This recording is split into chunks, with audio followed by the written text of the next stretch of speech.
오늘은 저희가 생명평화 프로그램 198차입니다. 98차 생명평화 프로그램이 올해 20주년이 되었습니다.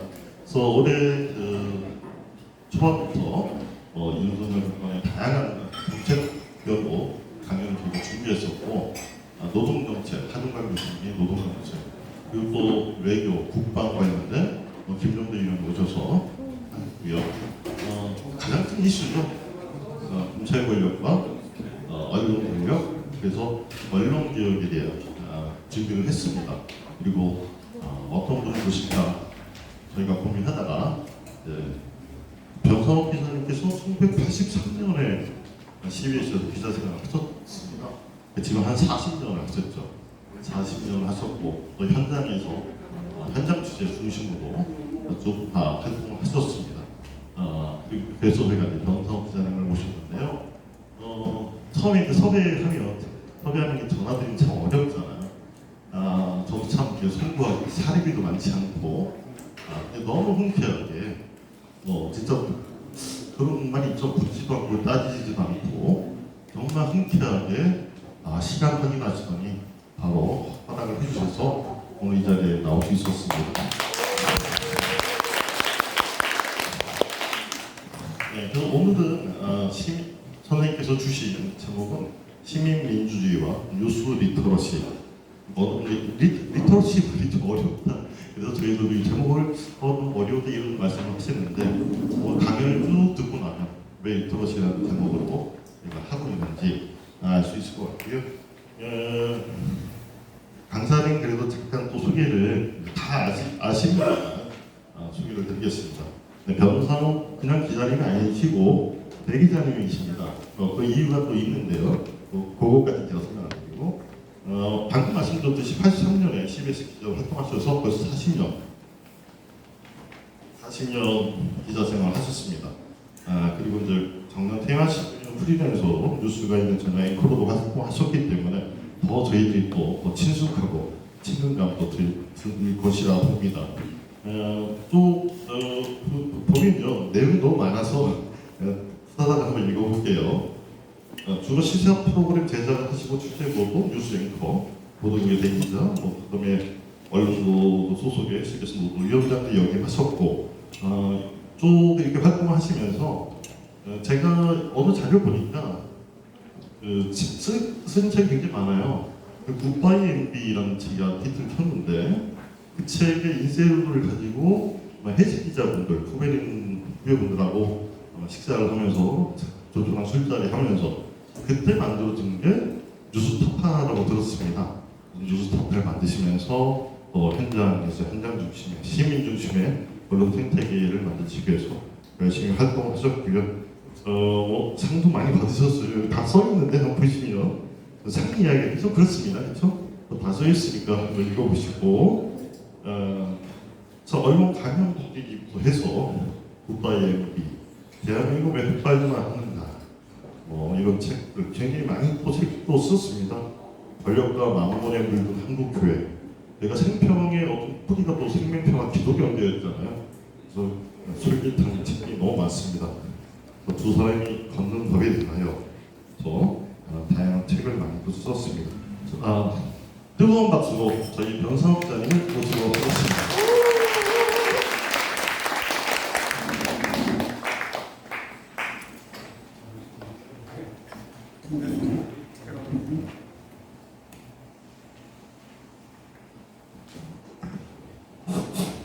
제가 고소공포증이 있어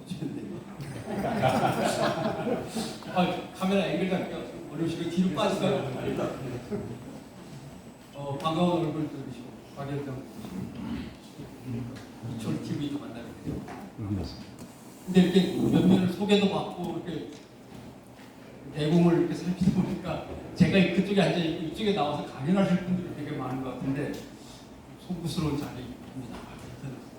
그래서 이제 언론에 종사하는 입장에서 언론 얘기를 해야 될 필요도 있을 것 같고 해서 더군다나 지역을 제대로 모르고 지역분들을 만난 적이 별로 없습니다. 중앙 사무실에서 처박혀 있으니까 제대로 알지도 못하면서 그렇게 떠들어대는 게 늘 송구스러웠는데 지역에 와서 배울 기회가 있으면 가겠다고 반응하는 시간을 맞춰보는 곳에 한국이어서 다행히 됐습니다.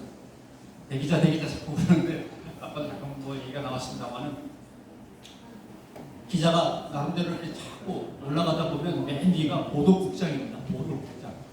그다음에 그 위에 본부장이 있는데 본부장은 보도국장도 지휘하지만 PD나 아나운서, 기자, 그다음에 엔지니어까지 같이 지휘를 하게 되는 게 본부장이어서 뉴스만 가지고 따진다면 보도국장이 제일 뒤죠.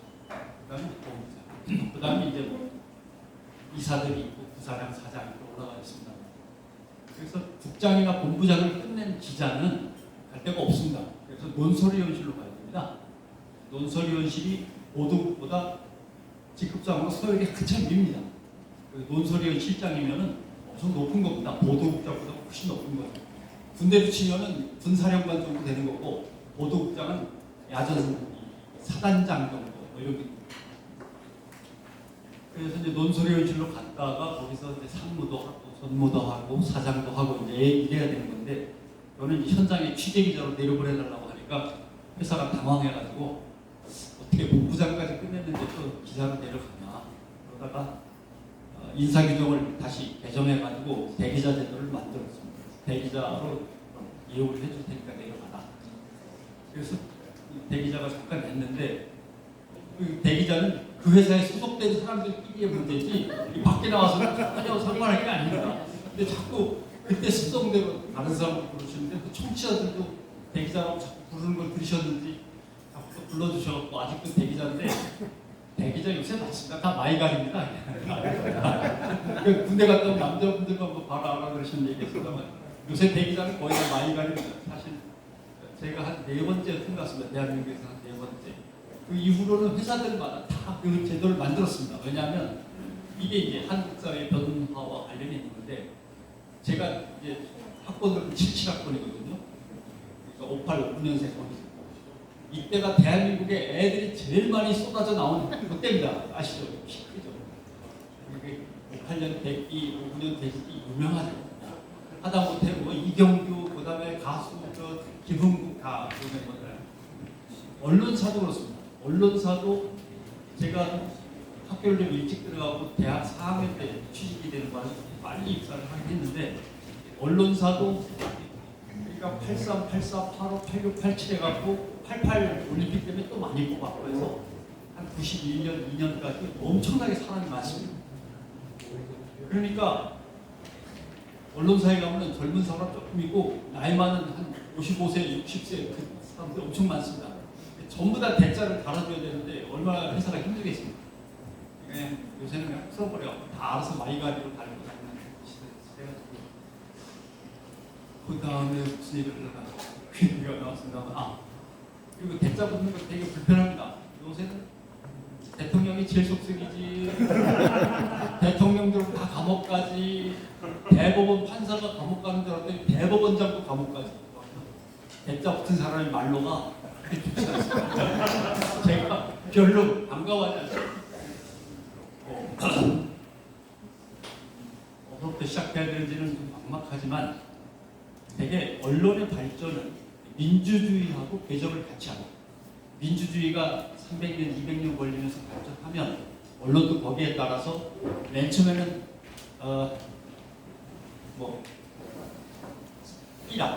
삐라에서 시작해서 언론, 삐라에서 시작했다가 조금씩 발전하다가 이제 계절마다 나오는 계간지, 그다음에 벽월간지에서 또 월간지로 갔다가 벽주간지, 주간지, 그다음에 열흘에 한 번씩 나오는 순간지, 주간지, 그다음에 일간지, 그다음에 이제 방송이 등장합니다. 너무 딱딱할까봐 언론의 시작이 삐라라고 하는 거에 대해서 생각나는 게 있는데 제가 유럽에서 잠깐 근무할 때 아프리카, 남아메리카 막 여러 곳에서 기자들이 왔어요. 흑인 아가씨하고 되게 친해졌는데 흑인 아가씨한테 친구도 자꾸 하고 그래서 여리여리하게 생겼는데 고생한 티가 너무 나길래 아만다 옛날에 직업이 뭐였어? 기자잖아. 그랬더니 이 아만다가 대답하기를 기자하기 전에 나 반란군이었어. 직업이 반란군이었던 거예요. 반란군 그 밀림에 있었다고 그러니까 정글 속에서 싸웠다는 거예요. 이게 누구냐면 나이가 다 아실 만한 나이입니다. 그러니까 예. 그 우간다의 이디아민 기억나시죠? 수천 명을 학살했던 아니 그냥 참혹했던 그 우간다의 이디아민 국제정권. 그 이디아민에 맞서서 정글에서 이제 싸우던 반란군인 거죠. 이디아민이 나중에 도망갔습니다만은 이긴 거예요. 반란군.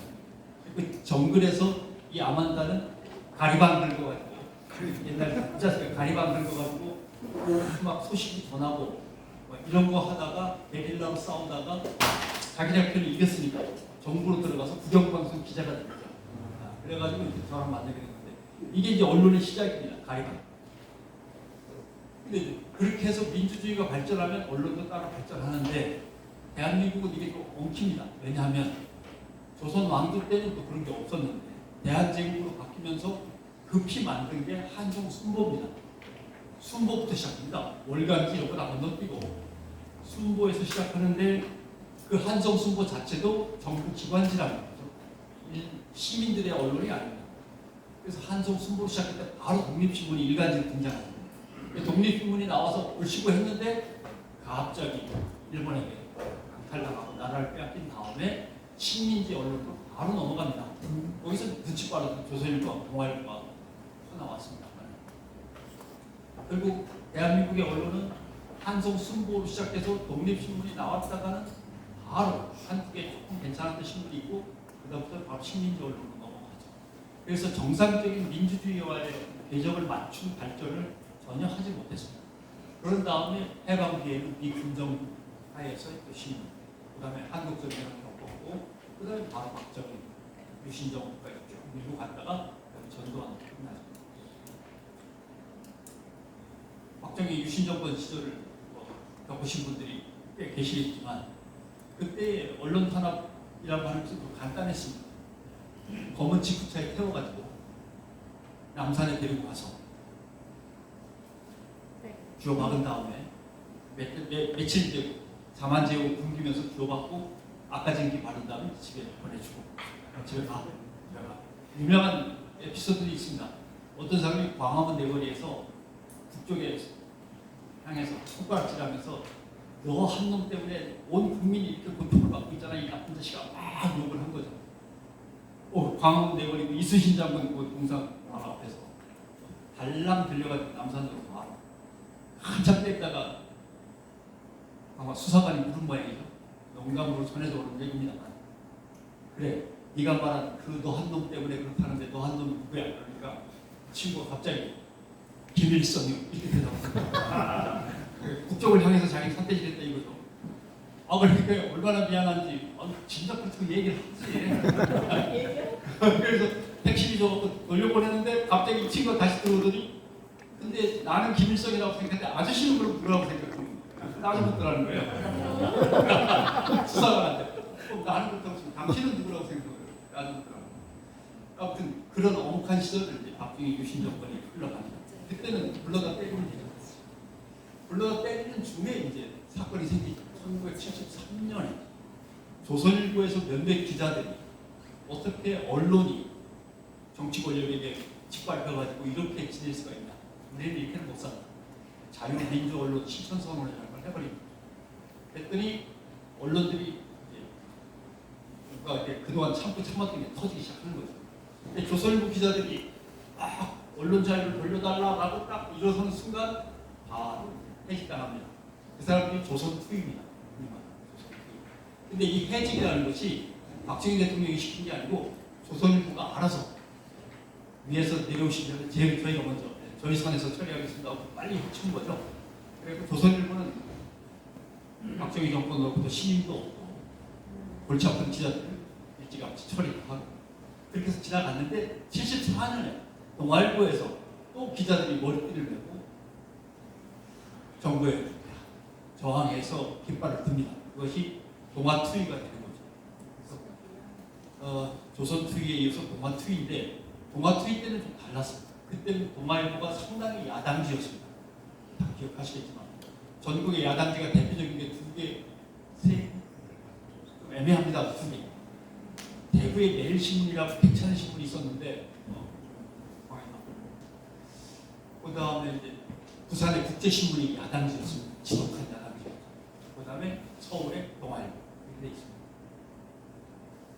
근데 서울의 동아일보는 야당지인데다가 성향 자체도 갖고 있는 신조 자체도 나름대로 민주주의에 대해서 강한 어떤 이념이 있었으니까 기자들을 못 자르는 거예요. 어정쩡하니. 그러니까 정부가 제일 먼저 한 것은 동아일보의 광고를 전부 다 압수해버린 겁니다. 동아일보의 광고가 하나도 없는 허연 광고란이 그대로 신문에 실려 나가게 되는 거죠. 그러니까 국민들이 그걸 도와주기 위해서 많은 광고를 3,000원 내, 5,000원 내. 저도 아마 뭐 친구들하고 돈을 모았던 것 같습니다. 중학교 시절인데 돈을 갖다 고등학교 시절에 돈을 모아서 내면 조그맣게 인천시 무슨 구에 사는 무슨 동에 사는 아무개 씨가 1만 원, 5천 원 이렇게 광고가 나오죠. 그럼 경찰이 그걸 추적해서 들어가죠. 어떤 놈이 동아일보에다가 5천 원을 낸 거야? 이렇게 하면서 그러니까 다음부터는 땡땡구에 사는 땡땡 시민 이렇게 하고 이름을 감춰주기 시작하죠. 그렇게 하면서 좀 끌긴 끌었습니다. 그런데 뭐 오래 끌 수가 없죠. 결국은 동아일보가 견디지 못하고 기자들 대거 퇴직되는 사태가 벌어져서 그걸 우리가 동아투위라고 부르고 조선투위, 동아투위. 그래서 어떻게 보면 한국 민주주의 발전에서 언론이 나름대로 자기 역할을 해오겠다고 몸부림쳤던 흔적이 있기도 하고 좋은 말로 하면 이렇고 나쁜 말로 하면 악화가 양화를 구축하는 시작인 거죠. 좋은 기자들 순서대로 잘려나가고 결국 남은 분들 중에서도 김준배 선생이나 최일남 선생 좋은 분들 계셨습니다만은 일단 뭔가 남들로부터 인정받고 리더십도 위기에 넘치는 그런 기자들이 대거 잘려나가는 이런 사태가 벌어져서 대한민국 언론의 어떤 그 민주주의를 향한 신념이나 투쟁 같은 것들의 의지가 역사 일단 한번 꺾입니다. 그 이제 박정희 정권 시절은 그렇게 지나가죠. 그 다음에 12.6이 벌어지고 12.12 쿠데타가 또 일어나고 전두환 신군부 5공정권이 들었습니다. 여기서는 미리 기획을 합니다. 박정희 유신 정권의 예를 꼭 보는데 언론을 통제를 갖다 하긴 해야 되는데 계속 찍어 누르면 반발도 일어나고 국민들도 불신하기 시작하고 그렇다고 계속 찍어 누르고 있는 것도 쉽지는 않고 그래서 계획을 짠 것은 결국 단기간에 강하게 찍어 눌러가지고 손을 본 다음에 나중에는 풀어줄 수밖에 없다라고 하는 큰 흐름을 짭니다. 그래서 등장하자마자 서울 같으면 서울시청에다가 보안사가 사무실을 마련해 놓고 신문이나 방송 기사를 쓰면 보안사한테 먼저 가죠. 그래서 합격, 오류, 불합격 도장을 받습니다. 빨간 불합격 도장이 찍히면 방송이나 신문에 못 나가는 거고 합격을 도장을 받아야만 나가는 거죠. 그래서 이제 보안사가 그렇게 언론 기사 자체를 검열하고 또 한쪽에서는 다른 작업을 하죠. 언론사에 먼저 명단이 내려갑니다. 우리가 생각하는 잘라야 될 기자들은 이런 인간들인데 이런 인간들을 포함해서 어느 정도 잘라내시고 이렇게 하고 근데 언론사는 그걸 받아가지고 권력으로부터 내려온 잘라야 될 명단과 자기네가 보기에 좀 불편했던 인간들을 거기다 다 섞어가지고 잘라내는 거죠. 1차, 2차, 3차 이렇게 잘라내는 거죠. 그래서 잘린 인간 계속 감시하면서 다시 언론으로 못 들어오는 거죠. 그때 잘린 사람이 기자가 몇 명이냐 하면 대충 한 1,000명이라고 우리는 생각을 했습니다. 근데 지난달에 세미나가 열렸는데 새로운 주장이 나왔습니다. 1,000명이 아니다. 1,000명이라고 하는 것은 대도시에 있는 언론사에서 명단이 확보된 게 그나마 1,000명이지 지역의 자그마한 언론사들에다가 뭐 이런 거 저런 것 다음에 얘기가 나오겠습니다만 통폐합과 관련돼서 잘리고 하니까 다 합치면 2,000명이 넘는다. 이제 이 주장이 지난달에 나왔습니다. 거기서 확인을 해야 되는 거죠. 그래서 1,000명, 앞에 한 500명, 1,500명 정도가 73년부터 80년 그 사이에 다 잘려나가죠. 그렇게 끝나지 않습니다. 그다음부터 뭐 민주화를 어떻게든 잘라내려니까 누구도 해직은 이어집니다만은 언론만 갖고 얘기하면 일단 기자들이 이렇게 잘려나가고 기자들이 잘려나간 다음에 그냥 놔두는 게 아니고 언론사를 이렇게 쭉 쭉 보니까 박정희 유신 정권 때 제일 힘들었던 게 그겁니다. 탄압은 해야 되는데 웬 놈의 언론사가 이렇게 많아. 이게 문제입니다. 그래서 언론사를 한 6분의 1 내지 7분의 1로 줄여버립니다. 부산에서 부산일보와 국제신문이 있을 때 국제신문은 커다랗고 부산일보는 작은데 부산일보는 살려두고 국제신문은 없앤다든가 광역자치단체의 신문사는 딱 하나씩 무조건 무슨 이유 불문하고 광역자치단체의 신문사는 딱 하나 서울만 아마 8개인가 뭐 9개 단명 그러니까 갑자기 언론사가 다 사라졌습니다. 방송만 해도 중앙일보가 갖고 있던 동양방송 TBC 동아일보가 갖고 있던 동아방송 라디오 DBS가요. 다 사라지고 이제 KBS가 흡수됐죠. 그게 KBS JTV, J라디오가 되고 제3라디오가 되고 이렇게 됩니다. CBS 제가 입사했던 CBS 같은 경우는 그냥 밟아고 없애버리자니 교회가 옆에 있어 뻘뻘하고 그러니까 뉴스를 앞으로는 하지 마라. 뉴스 기능을 박탈하자. 기자도 없게 되고 그 다음에 요새 TBS가 그런 상황이겠습니다만 한 예산이 한 50억 정도 1년 예산이 50억 정도 됐었는데 1980년 전에 45억이 광고입니다. 5억은 헌금이고 45억 광고를 박탈합니다. 광고 중지 이렇게 됩니다. 그러니까 50억에서 45억이 날라가고 기자들이 다 사라집니다. 83년에 제가 뽑힐 때도 그래서 기자를 뽑으면 불법이니까 기자를 못 뽑고 PD로 뽑아가지고 기자를 시킨 겁니다. 그래서 기자를 다 했습니다. 또 하나는 어떤 문제가 있었냐면 프레스 카드라는 게 박정희 유신 정권 때 생깁니다. 기자가 그냥 기자가 아니고 넘버링이 다 되어 있습니다. 동아일보는 500번부터 590번까지 중앙일보는 591번부터 700번까지 이런 식으로 넘버링이 다 되어 있습니다. 기자들한테. 그래가지고 동아일보 기사가 마음에 안 들면 그 다음 해에 500번부터 590번까지 나와야 되는데 580번까지밖에 안 나옵니다. 10장이 줄어들면 밖에 나가서 취재할 수 있는 기자가 10명이 줄어드는 거예요. 안에서 내근해야 됩니다. 교열 부탁한다든가 뭐 이런 식으로. 근데 뭐 엄격하게 매번 체크하지는 않았습니다만 그런 게 지켜졌고 그 다음에 전두환 정권 때도 그게 좀 살아있었습니다. 그래서 언론사를 5분의 6분의 1로 줄이면서 통제하기 좋게 한 손에 딱 언론사가 들어오도록 조치를 취한 건데 그때 이제 벌어지는 문제를 설명하자면 지금부터가 언론에 최근 언론으로 이어지는 얘기가 되겠습니다만 전두환 정권 때의 경제 상황을 압축적으로 표현하는 말이 3조 호황입니다. 엄청 돈 많이 벌었습니다. 그러니까 언론사는 6분의 1로 줄었는데 경제는 고속 성장을 하면서 물건 생산이 막 되고 수출이 잘 되고 이걸 갖다가 팔아야 되는데 광고를 해야 팔죠. 광고할 곳이 없어요.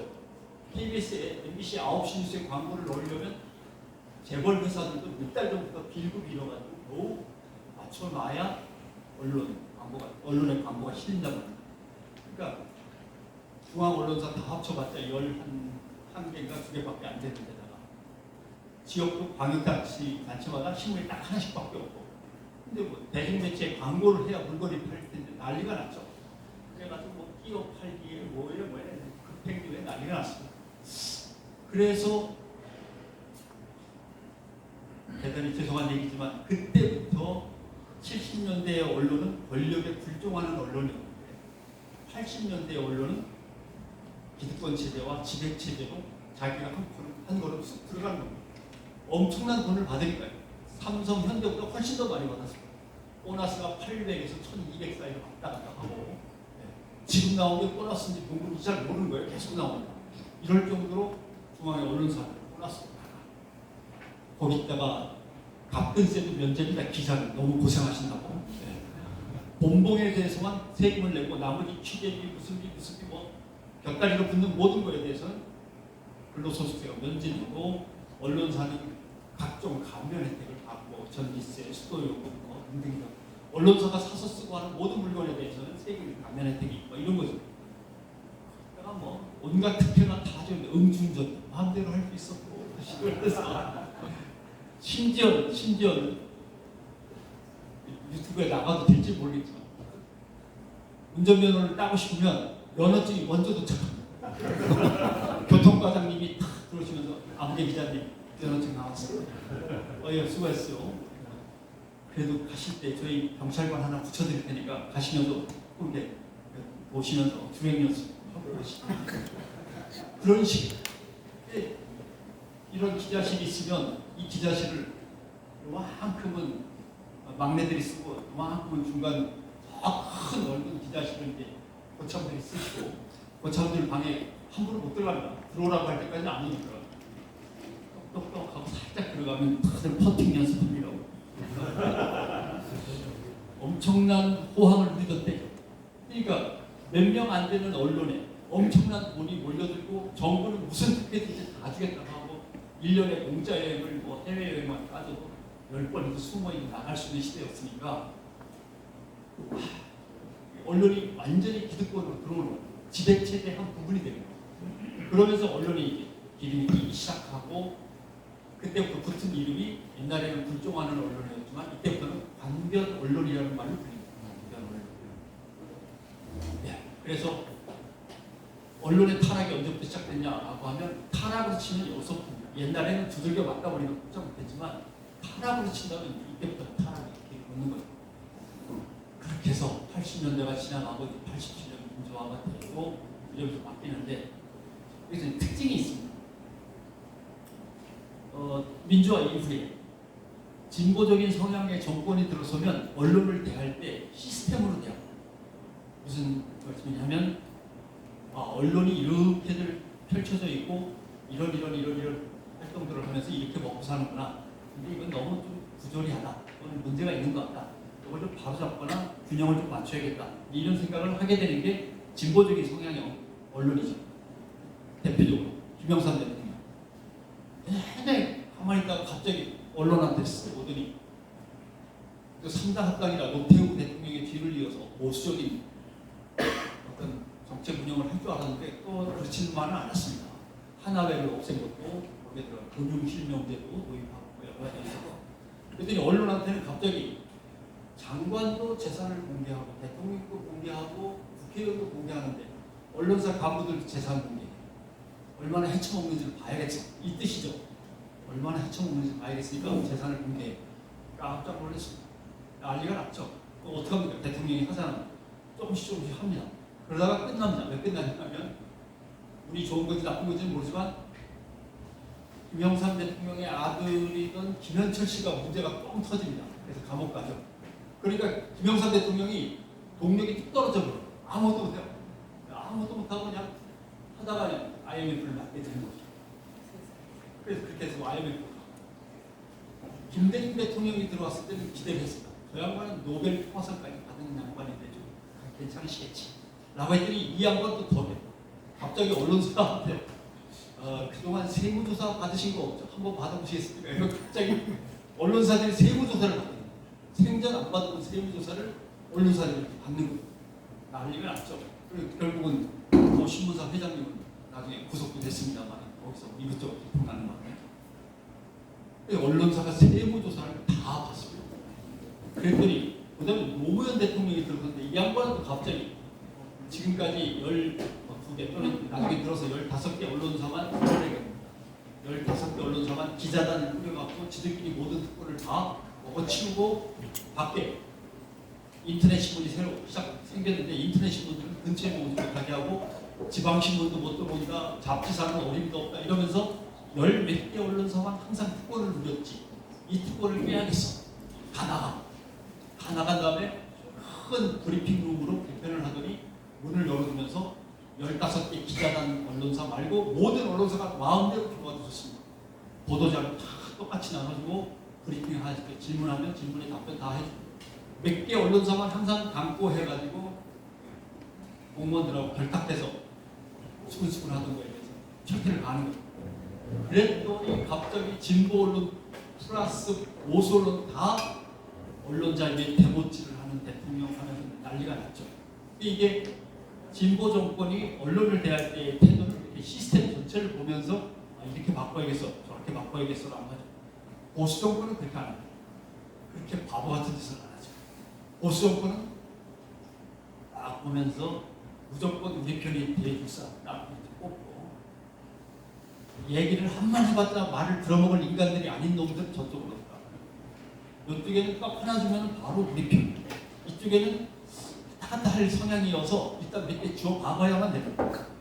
A, B, C, D로 나뉘는 겁니다. 우리 편, 절대 우리 편이 아닌 놈들 몇 대 때리면 되고 몇 개 주어 봐, 주어 주면 돼. 이런 거 나뉘죠. 그래서 이쪽에는 당연히 종편 채널들하고 뭐 조중동 이런 들어가서 이쪽에는 이제 그 바이든 날리면 MC부터 시작해서 오마이뉴스 뭐 경향 뭐 한겨레도 들어갈 수 있고 뭐 요즘은 그렇습니다. 그다음 떡 하나 주면 말 잘 들을 언론들은 뭐 중간에 어정쩡한 상태에 있는 언론이나 지역 언론들, 지역 언론들은 워낙 경기가 어려워가지고 경영에 대비되니까 모두 지어주고 꼼짝 못하죠. 그럴 수밖에 없는 상황. 그다음에 좀 구조 자체가 복잡해서 주는 것도 좀 어렵고 잘 안 되고 방법이 별로 없으면 빼게 되고 대표적인 KBS. KBS는 뭐 주기는 뭘 줘요? 뭘 갖고 있는 게 있는데 그러니까 주어서 되는 게 아니고 여기 빼야 되는 거죠. 그러니까 갑자기 시청률하고 그거가 전파 수시료가 확 한선에서 빼가지고 이들이 알아서 걷어. 근데 그렇게 걷으면 정확하게 계산이 아직 안 뽑힌다면은 한전의 전기료하고 같이 받는 거하고 KBS가 나서서 전파 수신료 받으러 왔습니다라고 하는 거하고 차이가 얼마나 나냐면 5대1이나 6대1 정도 됩니다. 완전히 뚫는 걸로 돼 있습니다. 지금 거치는 걸로 봐서는 이거보다 훨씬 더 뚫는 걸로 돼 있습니다. 그러니까 5분의 1이 깎여 나가는 게 아니라 5분의 1로 주는 겁니다. 엄청난 차이가 나죠. 그리고 또 그 수신료 거두는 회사를 운영해야 되니까 그것도 용역회사 돈 들어가. KBS는 뭐 깜짝 논란이죠. 한대 주어받고. 그 다음에 YTN 니네 그동안 팔까 말까 이번에 진짜 판다 하면서 팔아버리는 거예요. 그 다음에 이제 TBS는 하려고 했더니 알아서 또 오세훈 시장이 정리를 해주셔갖고 김어준도 날라가고 미리 이렇게 줘 막아야 되는 게 있어요. 그 다음에 이제 제일 정말 착하게 잘 살았는데 억울하게 당하는 게 이제 연합뉴스. 문재인 정권에서조차도 보수 진영의 편을 열심히 들었다고 그랬는데 갑자기 1년에 350억씩 나오던 돈에서 200 몇십억을 빼갔습니다. 정부가. 니네가 왜 이렇게 너도 카르텔 할래? 그러면서 그리고 연합뉴스는 상당히 충성을 다한다고 했는데 이게 무슨 갑자기 날벼락인가 싶을 정도로 지금 당황해하고 있습니다. 물론 이제 이게 법으로 돼 있는 돈하고 시행령으로 돼 있는 돈하고 조례상으로 움직일 수 있는 돈이 다르기 때문에 국회에서 안 살려주더라도 나중에 정부가 연합뉴스 구독하는 요금이거든요. 쉽게 얘기하면 제가 있던 회사에서는 한 달에 연합뉴스를 빌려보는 돈이 한 4천만 원 정도 됐습니다. 비쌉니다. 이 4천만 원이 언론사도 4천만 원, 5천만 원 가지고 빌려보지만 더 많이 빌려보는 데는 뭐 억대로 가야겠죠. 각 그 지방자치단체와 정부 부처의 사무실도 이걸 봅니다. 돈을 내고 그런 것들 끊어버리면 연합뉴스는 돈이 안 가는 거고 그걸 다시 회복시키면 돈이 들어오는 거고 뭐 아주 쉬운 거예요. 저도 한 번은 제가 상무 맡고 있을 때 너무 아까운 거예요. 한 달에 4천만 원씩 내려니까 아깝지 않습니까? 연합뉴스 보려면 포털에 가서 검색하면 바로 나오는데 그걸 또 연합뉴스한테 따로 돈을 내고 꼭 보니까 그 차이가 한 3초 내지 1분 차이밖에 안 나는데 너무 아깝잖아요. 어느 날 안 보겠다고 했습니다. 그랬더니 그쪽 상무가 정신없어. 점심 먹으러 갔더니 연형도 살고 나도 사는 방법을 찾아봅시다. 1,200만 원 깎았습니다. 그 친구는 안 본다는 걸 제가 살려갖고 왔습니다. 이렇게 되는 거고 저는 사장한테 제가 4,000만 원을 1,200만 원으로 우리 처벌했습니다. 둘 다 살았죠. 그런 겁니다. 그러니까 엄청나게 큰 돈들이 언론사마다 다 기관마다 다 박혀 있는데 그 돈을 빼내면 연합뉴스가 수익을 팍 주는 거고 살려주면 그게 1년에 막 360억 하는 거죠. 그래서 보수 정권이 언론을 통제하는 방식은 잘 듣는, 말 안 듣는 중간에 그룹을 나누는 거예요. 이렇게 해가지고 언론을 통제하는 거예요. 또 하나 이제 중요한 변화 중에 하나는 두 가지를 꼽을 수 있는데, 하나는 87년 민주화입니다.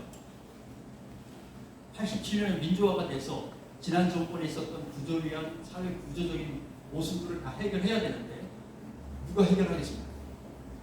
하다 보니까 박정희 정권까지 엉켜버리는데, 경찰은 물고문을 하고 성공을 했던 인간들이니까 감히 지가 바로 잡겠다고 나설 수 있는 인간들이 아니고, 보안사, 그 다음에 안기부, 지금 국정원입니다만 이 인간들도 국민을 갖다 감시 통제하는데 앞장섰던 인간들이고, 경찰을 자기네가 수족처럼 부렸으니까 이 친구들도 같은 공범입니다. 그것도 아니에요. 남는 건 검찰밖에 없습니다. 검찰은 적당히 눈치 보면서 엘리트로서 뒤에만 보고 있었으니까 결국 검찰로 박정희 정권과 전두환 정권에 있었던 모든 비리들이 다 수사의 대상이 돼서 넘어가죠. 거기 가면 고급 관료, 주요한 정치, 재벌들, 기타 언론인, 모든 부류의 인간들의 비리 정권 다 몰려드는 겁니다. 확인이 된 것도 있고 안 된 것도 있지만 엄청나게 이렇게 도서실처럼 돼 있는 거죠. 그래서 검찰로 대한민국의 모든 비리 정보들이 집약되고, 거기에서 검찰이 그걸 가지고 검찰 공화국을 시작해 나가는 거죠. 아무 카드나 뽑았으면 됩니다. 왜냐하면 되게 정보나 공격권을 쥔 사람은 세 가지 이점이 있습니다. 첫째, 언제 공격할 건가를 자기가 결정할 수 있어요. 수비하는 게 조금 편하긴 하지만 공격하는 사람도 이점이 있는 거예요. 언제 공격할까, 어디를 칠까, 어떤 방식으로 칠까가 공격권자의 이점입니다. 그러니까 이때쯤에 누구를 하나 치는 게 낫겠지. 그러면 그 인간에 대한 게 어디 있더라 하고 이제 찾아가지고 1번, 2번, 3번, 4번 있으면 3번 가지고 해보지. 그러면 이제 어떤 방식으로 칠까? 조선일보한테 흘려줄까? 동아일보한테 흘려줄까? 뭐 이런 방식. 슬쩍 흘려주고 기사를 쓰게 한 다음에 여론의 반응을 보고 쫓아가는 거죠. 반대일 수도 있습니다. 왜냐하면 작은 언론사에서 보면 맨날 조선중앙공화한테만 준단 말이죠. 막 물분이 막 끓어오르죠. 가서 사정사정에도 안 줍니다. 큰 신문한테만 주죠. 그러다가 어떤 때는 갑자기 돌아서 가지고 작은 신문한테 줍니다. 왜냐하면 오랜만에 먹어보는 거라 크게 쓰거든요. 맨날 받아먹는 사람은 맨날 이만하게 쓰는데, 정말 오랜만에 정말 얻어먹는 경우에는 맨 떡이냐 하면서 특종이라고 크게 쓰거든요. 보다 정말 이 정보는 국민들이 철석같이 믿도록 만들어야겠다 라고 하면 조선중앙공화한테 주는 게 아니고 그 반대편에 있는 다른 신문한테 줍니다. 설마 저 신문은 맨날 정부를 비판했었는데 저 신문이 저렇게 얘기하는 거면 저거 진짜 이렇게 할 수 있도록. 그러니까 언제, 어떤 걸, 어떤 식으로 뿌릴까가 공격하는 사람 손에 달려있다고. 그러다 보니까 세상 갖고 놀기 좋죠. 그리고 그걸 슬쩍 뿌려가지고 뭔가 되면은 그걸 공식적으로 이제 살짝 손을 대면서 보도자료를 또 만들어갖고 한번 진짜 돌리죠. 이러면 전체 언론이 다 받았습니다. 후배들은 항상 보도자료 받아들이면 조심해라. 진짜 그 안에 진짜 사실인 게 확인된 것들만 골라가지고 써야지 그냥 쓰면 곤란하다. 왜냐하면 생각을 해봐. 대한민국에서 보도자료를 공식적으로 만들어서 기자들을 불러 모아가지고 보도자료를 뿌릴 수 있는 집단이 누구예요? 정치적으로 힘이 있는 집단, 아니면 돈이 많은 집단. 그것밖에 없는 거예요. 결국 가진 사람들의 입장과 그 세계관을 그대로 반영한 게 보도자료라고 하는 겁니다. 근데 기자들이 보도자료를 나오면 그냥 성큼성큼 다 받아먹고 쓴다 그러면 세상에 언론이 갖고 있는 어떤 역할을 제대로 못하는 거죠. 그런 점에서 주의해야 되는데, 아직도 보도자료만 나오면 그대로 뺏겨 쓰는 경우가 왕왕 있습니다. 일단 보여드리겠습니다만, 그래서 민주화 때 검찰공화국의 기반이 그렇게 해서 만들게 돼요. 그걸 갖다 우리가 502 수사라고 겪어보신 거고, 또 한 번은 1997년 10년 뒤 IMF가 확 터집니다. 용담으로 광화문에 주로 신문사들이 많이 모였는데, IMF 때 광화문 네거리에 가서 어이 김 기자 하고 소리치면 광화문 지하도에 신문 덮고 누워있던 노숙자들이 다 일어난다는 거 아닙니까? 권력에 의해서 기자가 잘린 적은 있어도 돈이 없어갖고 언론사가 먼저 기자들을 자른 적은 없었습니다. 근데 서울의 모든 중앙 언론사들이 다 돈이 없어서 기자들을 다 내치는 이런 일이 벌어진 거예요. 그 이후로 언론사의 눈빛이 이제 달라집니다. 먹고 산다는 게 뭔지 이제 알았어. 가난한 민중의 마음을 이제 이해하겠는 거예요. 야, 돈 없어서 굶어 죽는다는 게 어떤 거구나. 돈 없어서 애를 갖다가 내가 집에서 내보낸다는 게 어떤 건지 이제 언론들이 안 거죠. 알았으면 잘해야 되는데 알아 한다는 게 결국 미리미리 돈을 챙겨야 된다는 것만 생각하는 거예요. 미리미리 돈을 챙겨야 돼요. 엄청 챙기죠. 돈 버는 데만 이걸 어떻게 설명해야 될지 잘 모르겠는데 언론사에 남녀 차별이 있습니다. 엄청 성차별이 엄청 심해지죠. 지금도 좀 그렇습니다. 언론사에서 여자가 갈 수 없는 자리가 있어요. 첫째, 보도국을 지휘하는 보도 책임자였어요. 보도국장. 그 다음에 정치부장. 이런 거는 여자가 갈 자리가 아니야. 나중에 다 갔습니다.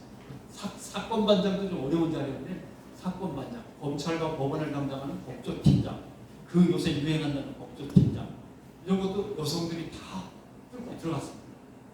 결국 여성 기자들이 많아지니까 뚫고 들어갈 수 있는 거예요. 그래도 못 들어가는 게 있었어요. 그게 뭐냐면 사장까지 올라갔습니다. 편집국장 다 올라갔는데 그래도 또 못 들어가는 게 있어요. 그게 뭐냐? 경제부장. 이거 돈 벌어봐야 돼요. 경제부장도 나중에 여자들이 뚫고 들어갔습니다. 뭐 국회의원 중에도 있는데 여자 경제부장도 있고 박영선 의원이 있습니다. 여자들이 경제부장 자리에 뚫고 들어갔습니다. 아직도 못 뚫고 들어가고 있어요. 아직도 산업부장, 재벌 담당. 요거는 완전히 현찰하고 관련이 있어갖고 쉽사리 내줄 수 있는 게 아니에요. 그 다음에 룸싸움도 같이 가야 되고 골프 치고 사우나에서 벌도 먹고 얘기 좀 나눠야 되고 산업부장 할 게 엄청나게 많은데 여성이 갈 수가 없거든요. 산업부장은 여성이 없습니다. 그런 식으로 경제, 보온에, 수익에 언론이 그냥 신경을 곤두세우는 계기가 1997년 외환위기. 지금도 벌어지고 있는 일입니다. 여러분들 ESG 경영, 기업들마다 사회를 위해서 헌신해야 되고 공헌해야 되고 기업의 구조를 양심적으로 깨끗하게 도덕적으로 윤리적으로 경영하라고 해서 ESG 경영이라는 새로운 지표가 만들어졌습니다. ESG 경영을 안 했다가는 유럽의 파트너 회사들이 야 니네 회사 ESG 잘하냐? 우리는 ESG를 잘하는 회사하고만 거래하게 돼 있는데 이렇게 나오니까 한국의 회사들이 ESG 경영을 안 할 수가 없습니다. 환경도 생각해야 되고 생명도 생각해야 되고 사회봉사, 사회공헌 생각해야 되고 내부의 지배구조, 양심적으로 처리해야 되고 이런 것들 그 다음에 다른 기관들하고의 협력 이걸 지켜야만 하는 상황에 놓여져. 그랬더니 이걸 감독해야 되는 게 언론입니다. ESG 경영을 제대로 하나. 그랬더니 이제 언론사에서 전화가 오죠. ESG 경영 때문에 드릴 말씀이 있어서 만나십시오. 그래서 기업체에서 나갑니다. 만나면 기업체의 ESG 자료를 보작을 해야 되는데 반대입니다. 언론이 ESG 자료를 탁 내놓으면서 ESG 경영하시느라고 힘드시죠. 배워가면서 하려니까. 그래서 저희가 국제 컨퍼런스를 마련했습니다. 들어가는 비용이 50원인데 한 5억 정도만 내시죠. 이렇게 된 거죠. 장사로 온 겁니다. 그러니까 또 물류 교섭비를 내야 됩니다. 왜냐하면 그래도 나중에 뭐 파트너 회사한테 뭐 유럽에서 어떤 회사를 만났을 때 우리 뭐 어떤 언론사가 하는 국제 컨퍼런스에 뭐 같이 협찬도 했고 들어가서 우리도 발표도 했고 뭐 어쩌고 이런 거 한 장이라도 있어야죠. 그래가지고 이제 뭐 몇십억짜리 컨퍼런스를 열면 또 거기에 매덕을 주고 다 뜯기는 겁니다. 그러다가 연말 되면 또 옵니다.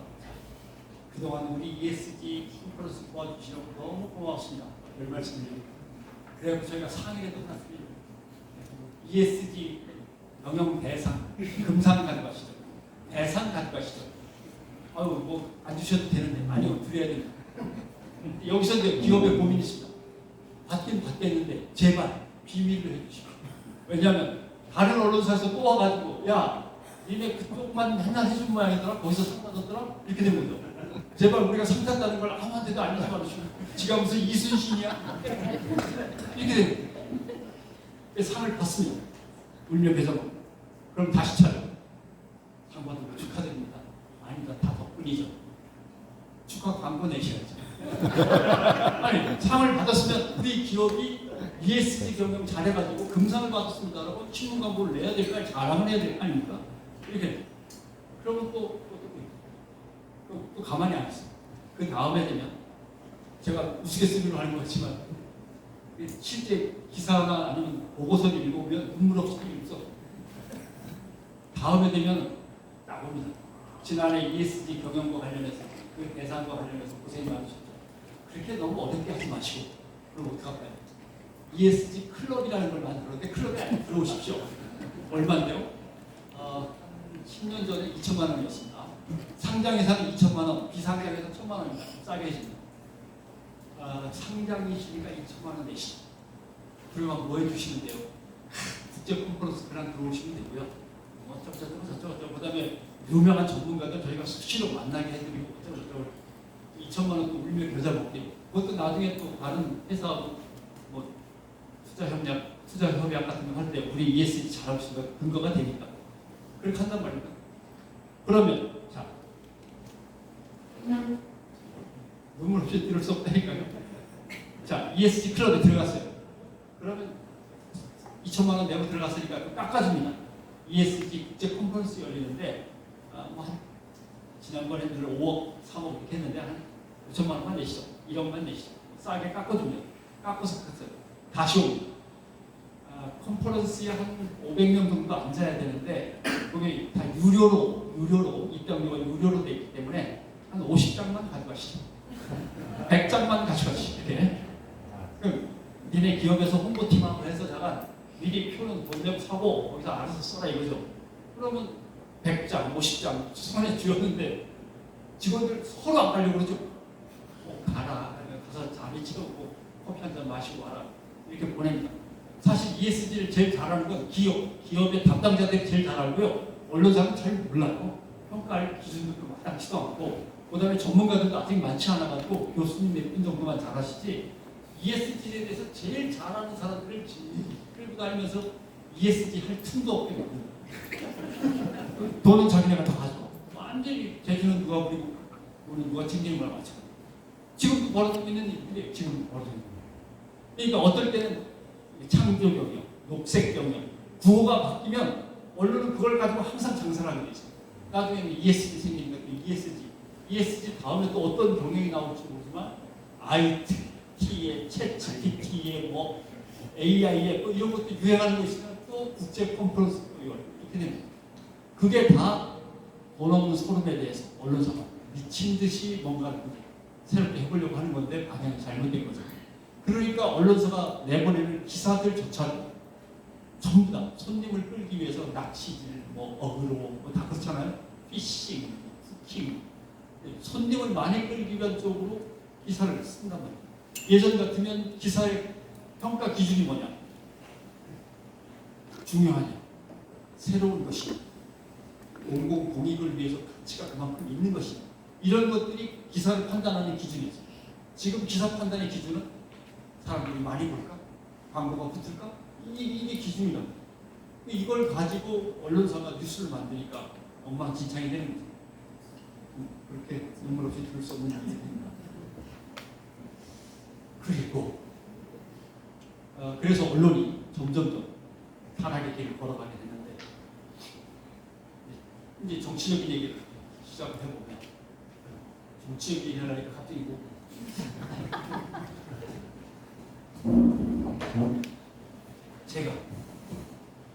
저는 뭐 너는 정치적인 이념이 뭐야? 하라고 저한테 묻는다면 자신에게 아나키스트라고 얘기를 하는데 사람들은 진보 진영일 거라고 얘기를 하시더라고요. 그렇습니다. 그렇다고 칩시다.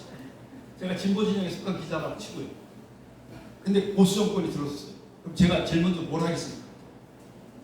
다이소에 가서 종이 박스를 먼저 사서 책상에 딱 올려놓고 쓰리바 신던 거 벗어가지고 넣고 치약 칫솔 꺼내놓고 책 보던 거 넣고 왜냐면 다음 인사 때 떨려날 거니까 미리 짐을 싸는 거죠. 반대로 내 동료는 보수 성향입니다. 진보 정권이 들었어요. 그럼 얘도 다이소에 가는 겁니다. 다이소에 가서 짐 싸고 이제 딱 들고 나가면서 한마디 꼭 하죠. 5년 뒤에 보자. 볼 수 있을지 없을지 모르지만 5년 뒤에 보자. 그러니까 다시 돌아올 거야. 아니면 갑니다. 왔다 갔다. 이게 10년을 주기로 이어졌던 겁니다. 김대중 노무현, 이명박 이제 이렇게 올라갑니다. 그러나 이제 여기서부터가 문제입니다. 그러니까 언론 내부에서도 진보 진영, 보수 진영으로 점점 갈라지기 시작합니다. 옛날 민주화 직후에는 민주화에 나름대로 동참하고 열심히 노조도 만들어서 활동했던 친구들과 눈치만 보면서 그냥 대충 설렁설렁 하던 친구 이렇게 나뉘던 게 이제는 정치적으로 보수 성향, 정치적으로 진보 성향 갈라지기 시작하는 거죠. 그것도 괜찮아요. 제가 다이소에 가서 박스에 사는 것도 박스에 짐을 담아서 저쪽으로 빠지는 것도 개인적인 일입니다. 또 내 친구가 진보 정권이 들어섰다고 해서 다이소에서 또 상자 갖고 오는 것도 개인적으로 할 일이죠. 지금은 그렇지 않습니다. 방송사에는 복수 노조, 진보 노조가 있고 보수 노조가 있습니다. KBS는 노조가 4개입니다. 진보 노조, 보수 노조, 중도 노조가 2개 있습니다. MBC도 복수, 다 복수입니다.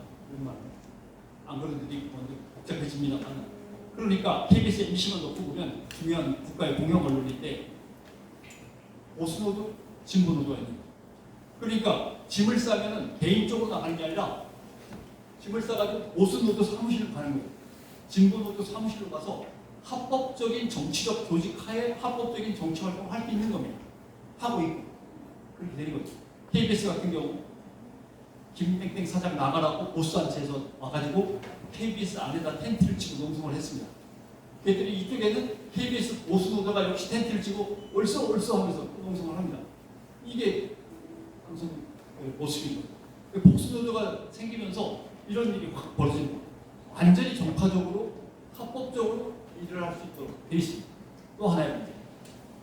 국회의원 총선도를 치면 언론인 간부 출신 국회의원이 몇 명이 나오냐 하면 항상 35명 안팎입니다.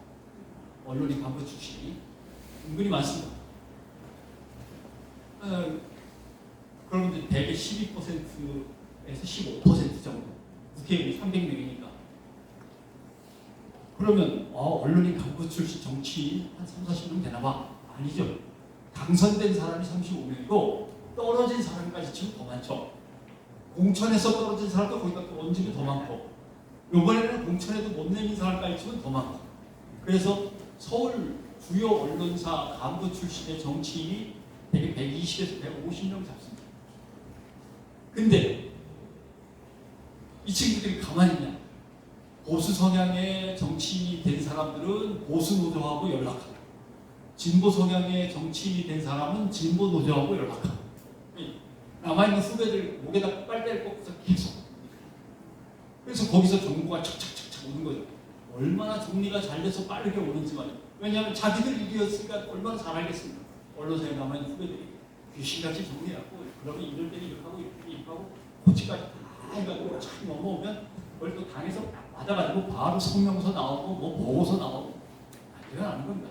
이렇게 해서 실제로는 언론이 점점 정파적으로 바뀌고 있고 그 정파적으로 바뀌는 게 합법화되어 있다라고 하는 것이 오늘 이 언론의 정치적 문제를 해결하기 어려운 되게 심각한 문제가 남아있는 거죠. 그렇고 또 너무 딱딱하고 심각한 얘기만 하는 것 같아서 죄송하긴 한데 재밌는 얘기로 언론사에 대한 오해를 좀 푸셨으면 좋겠는데 첫째, 언론사에는 상식적이고 균형 잡히고 공정한 사람들이 모여서 합리적인 토론과 논의를 통해서 언론을 낸다고 생각하면 오산입니다. 그런 적은 없습니다. 그런 적은 없습니다. 언론사에서 뉴스를 만드는 제작 공간을 뉴스룸이라고 부른다면 뉴스룸에는 아침부터 편견과 아집과 그 다음에 고집과 그 다음에 욕망과 출세하고 싶은 욕망과 돈에 대한 집착과 그 다음에 다른 데서 슬그머니 넘겨받은 쪽지와 압박과 교섭 이런 것들이 엉키는 겁니다. 아침부터. 그래서 몇 시쯤에 결단이 딱 나야 되고 그 다음부터 준비를 해갖고 급히 뉴스가 나가는 거랑 신문이 만들어지는 건데 그렇게 단순한 공간이 아닙니다. 다 생각이 다르고 다 자기 연출이 다르고 배경이 다르고 다르다. 그래서 대체 그러면 뉴스룸이 어떻게 돌아가느냐를 보려면 시스템을 먼저 봐야 됩니다. 조직표를 보면 사장은 누구, 부사장은 누구, 그 다음에 본부장은 누구, 본부장 밑에 이제 보도국장이 누구고 제작국장이 누구고 또는 드라마국장이 누구고 그 밑에 이제 보도국장은 정치부장, 사회부장, 경제부장 실세들이 있는 거죠. 시스템을 쭉 보면 누가 제일 높은 자리에 있고 내려오면서 어떻게 구성이 될까는 아는데 요게 그대로 돌아가지 않는다는 게 문제가 있는 거예요. 이건 시스템이고 메커니즘이 또 달라요. 예를 들면 인천 지역은 잘 모르겠으면 감이 안 잡힌다. 지역마다 신문사들이 있는데 전국에 있는 모든 신문사를 지역 신문사까지 다 합치면 몇 개나 될까? 인터넷 신문까지 다 합치면 뭔가 사람들한테 정보와 뉴스를 전달하는 언론사는 전국에 한 6,500개, 7,000개 정도 됩니다. 그 다음에 그 중에서 언론사로서 포털에 검색하면 여기가 언론사라고 확인할 수 있는 곳이 1,000개, 1,200개 정도 될 것 같습니다. 개수가 맨날 바뀌니까 정확하게 말씀드렸습니다. 그런데 포털, 다음이나 네이버에 자기 언론사의 기사를 올려보낼 수 있는 언론사가 몇 개 되냐면 한 7, 80개, 100개 왔다 갔다 한다고 치고 100개라고 치면 그 100개 중에 한 40 내지 50개가 건설사가 갖고 있습니다. 지역의 사정이, 경제 사정이 어렵죠. 어려우면 신문사나 방송사를 경영하기 어렵습니다. 그러면 매물로 나오는데 그 매물로 나온 것을 사들일 수 있는 지역의 현금 가진 사람은 대개는 건설사입니다. 건설사가 사죠. 건설사가 합니다. 어떤 건설사는 회장님이 잡혀 들어가게 생겼으니까 신문을 갖다 하나 샀다가 회장님 재판이 끝나니까 다시 팔고 그런 경우도 있고 여러 가지 상황이 전자신문 같은 경우 인천 노래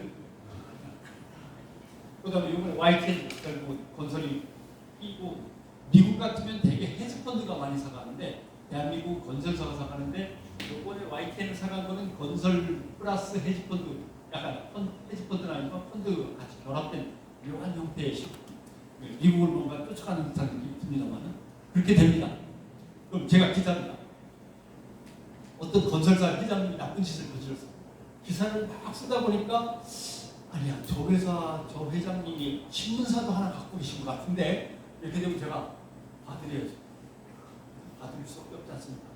또 걱정은 근데 내가 그냥 막 써버려 좋아.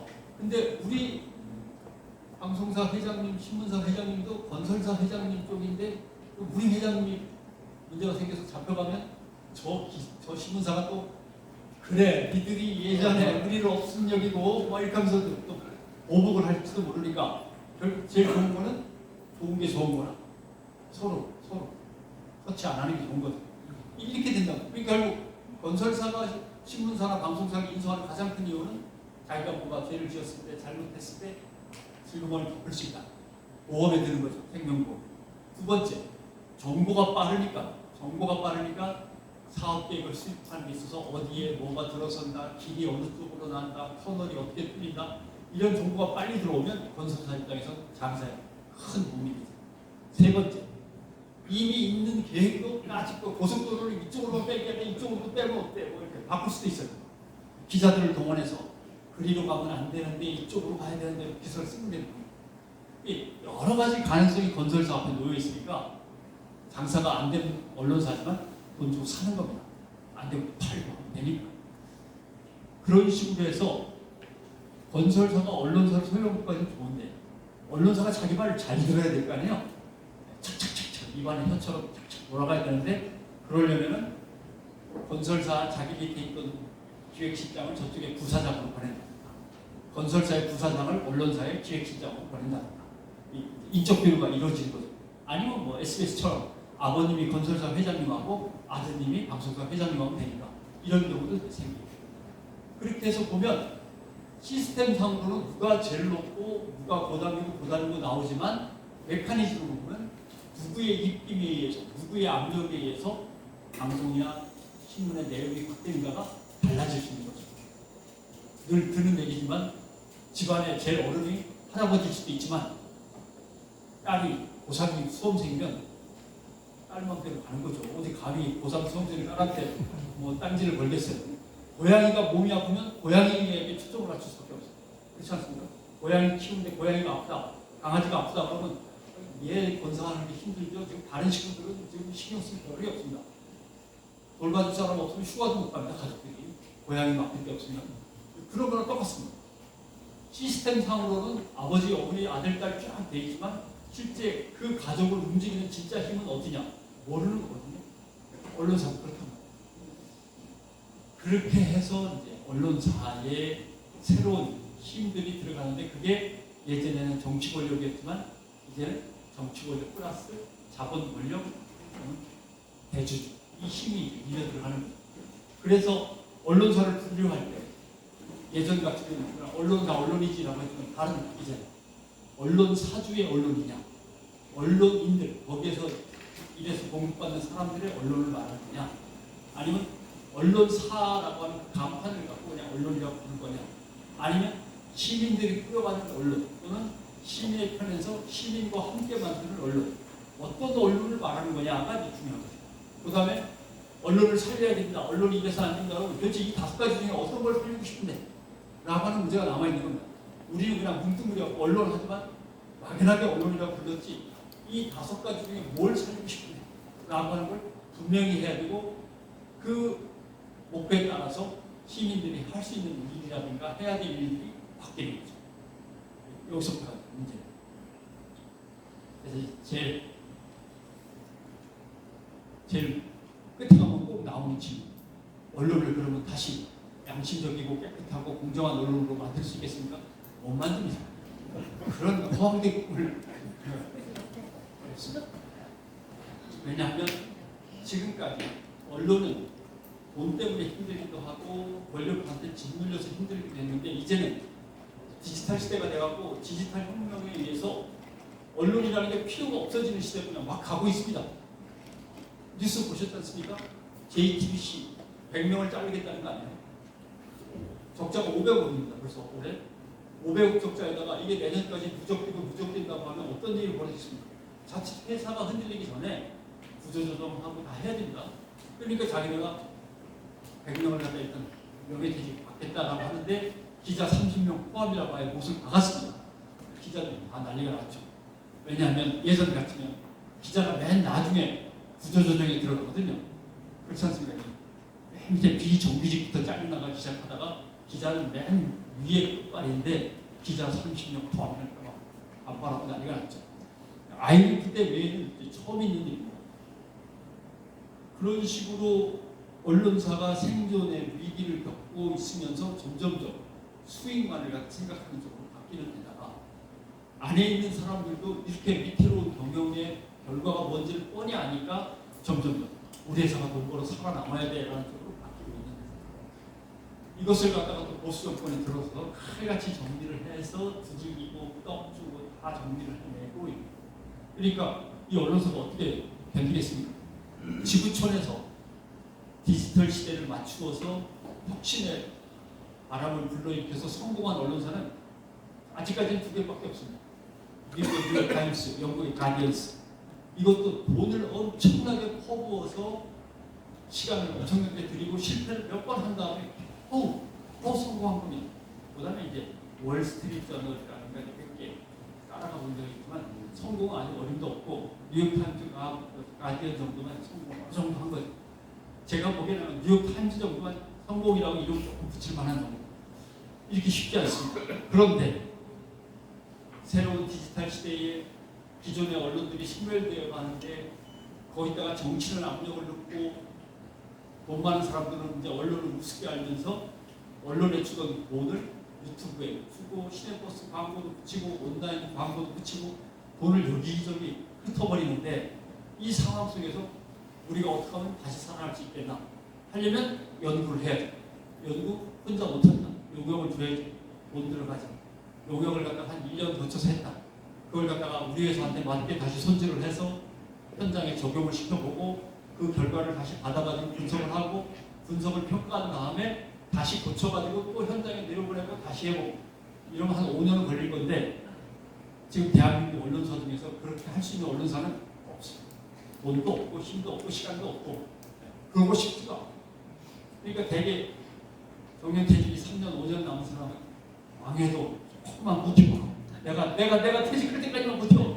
10년 남은 사람은 무너져도 뭐 부자 망해도 3년 먹고 산다는데 무너져도 한 5년 정도는 더 가면 10년 채울 수 있지 않을까? 그러니까 젊은 사람들이 들어왔다가 사표를 내는 거예요. 왜냐하면 저 선배들의 저 등을 보고 쫓아갔는데 나중에 가보니까 그 선배는 나는 5년만 사회 고치가 클 거야 라고 가던 선배였던 거죠. 그러니까 저 변호사 하려합니다. 아니면 아예 솔직하게 저 정치로 나갈 건데요. 언론사에서 세상을 배운 다음에 나가겠습니다. 이런 친구들이 늘어나는 거죠. 공무원 하겠습니다. 나이 든 사람들은 오히려 안 나가고 젊은 친구들은 나가는. 더군다나 젊은 사람들이 모자라는 거예요. 이런 상황에서 언론이 혁신을 통해서 국민의 언론, 시민의 언론으로 다시 태어난다. 어렵습니다. 그리고 조심스럽지만 아무튼 새로 뽑혀 들어오는 기자들의 이력을 보면 역시 강남 사람이 많습니다. 좋은 대학 나오고 좋은 고등학교 나오고 좋은 중학교 나오고 좋은 학원 다닌 사람들이 훨씬 많습니다. 그런 점에서 뭔가 기득권을 갖다 스스로 내려놓거나 아니면 지배체제의 모습을 갖다가 스스로 깨면서 대한민국의 올바른 방향은 이거야. 그게 정의든 평화든 생명이든 이렇게 진보적인 또는 의식 있는 성향을 내보이면서 자기 일을 꾸준히 해나갈 수 있는 기자들이 많다는 거죠. 그런 상황에서 보수 노조, 진보 노조, 노조마저 갈라져 있다 보면 방법이 별로 안 나옵니다. 그래서 정말 중요한 것은 시민의 언론을 만들고 아니면 좋은 지역 언론을 찾아가지고 그 지역 언론만큼 살려보자고 시민들이 지원하는 것. 그 다음에 그 지역 언론이 혼자서 버티기 어렵습니다. 그러면 시민들이 나도 시민 기자가 되어서 손을 보탠다든가 아니면 제보를 한다든가 여러 가지 방법을 모아야 됩니다. 그런 식으로라도 시민의 언론을 살리거나 시민이 스스로 언론을 갖다가 제대로 분석하고 좋은 언론과 나쁜 언론을 칼같이 가려낼 줄 아는 역량을 갖다 키우거나 미디어 시민이 되거나 시민 미디어를 키우거나 이 두 가지 방법이 그나마도 나은 겁니다. 이게 맨 처음에는 유튜브가 들어서는 다 해결될 줄 알았어요. 페이스북이나. 왜냐하면 기성 언론들이 못돼 먹어가지고 제대로 전달하지 않는 것들을 마음대로 전달하고 순식간에 전달하는 데다가 우리들끼리 의견도 교환하고 잘 될 줄 알았어요. 이게 학자들이 연구할 때 표현으로는 거미줄처럼 돼서 잘 전달될 거로 생각했는데 거미줄이 중간중간에 떡이 져가지고 막혀버린 거죠. 계속 거기 가다가 거기서 뭉치고 가다가 뭉치고. 그러니까 뭐 예를 들면 유튜브도 그렇지 않습니까? 곡선 직선인지 가로 세로인지 엉뚱한 짓 하다가 잡혀 들어가는 거 뭐 다 편달라져가지고 새로운 걸 내놓는 게 아니라 기성 언론들이 뿌린 것 중에서 더 자극적인 것들을 골라다가 유튜브에서 그냥 확대 재생산하는 이런 식의 유튜브라면 기대를 할 수가 없습니다. 페이스북은 또 페이스북인데 난리가 났고 포털들은 다 포털들대로 난리가 났고 왜 난리가 났냐? 시간이 방송통신위원장이 바뀌었습니다. 대개 방송통신위원장이 바뀌었다니까 사람들은 방송사를 장악하나 보다 이렇게 생각을 하시는데 그거는 나중 문제입니다. 왜냐하면 MBC는 MBC와 관련된 방송문화진흥위원회 법이 있고 방송문화진흥회법이라는 게 있고 KBS는 방송공사법이 있고 그 방송사보다 법이 다 엉켜 있습니다. 그래서 국회를 통과하지 않고 이렇게 방송사를 판단하기가 쉽지 않습니다. 이사장은 또 이사회에서 바꿔야지, 이사들은 또 밑에서 또 바꿔야지 계속 달라진다. 그러니까 그걸 다 수습해가지고 방송사를 장악하려면 시간이 무지하게 걸립니다. 심지어 KBS 사장 바꿀 수 있을 줄 알았는데 못 바꿨지 않습니까? 안에서 반란표가 생기는 바람에. 왜냐하면 여당 쪽에서 KBS 사장이 야당 쪽에서 임명했던 사람이니까 내보내자고 하면은 벌써 단결이 잘 되는데 내보낸 다음에 자 그럼 우리 중에 누가 할까? 여기서 의견이 달라요. 우리 중에 누가 할까 하면 의견이 달라요. 왜 꼭 니네 파가 하냐? 우리 파 좀 해야지. 우리 되는 거니까. 그러니까 내보냅시다. 저놈을 할 때는 일치단결 하는데 자 저놈이 나갔으니까 우리가 누가 할까 그러면 의견이 달라요. 이게 반란도가 생기는 바람에 KBS 사장을 또 임명을 못했습니다.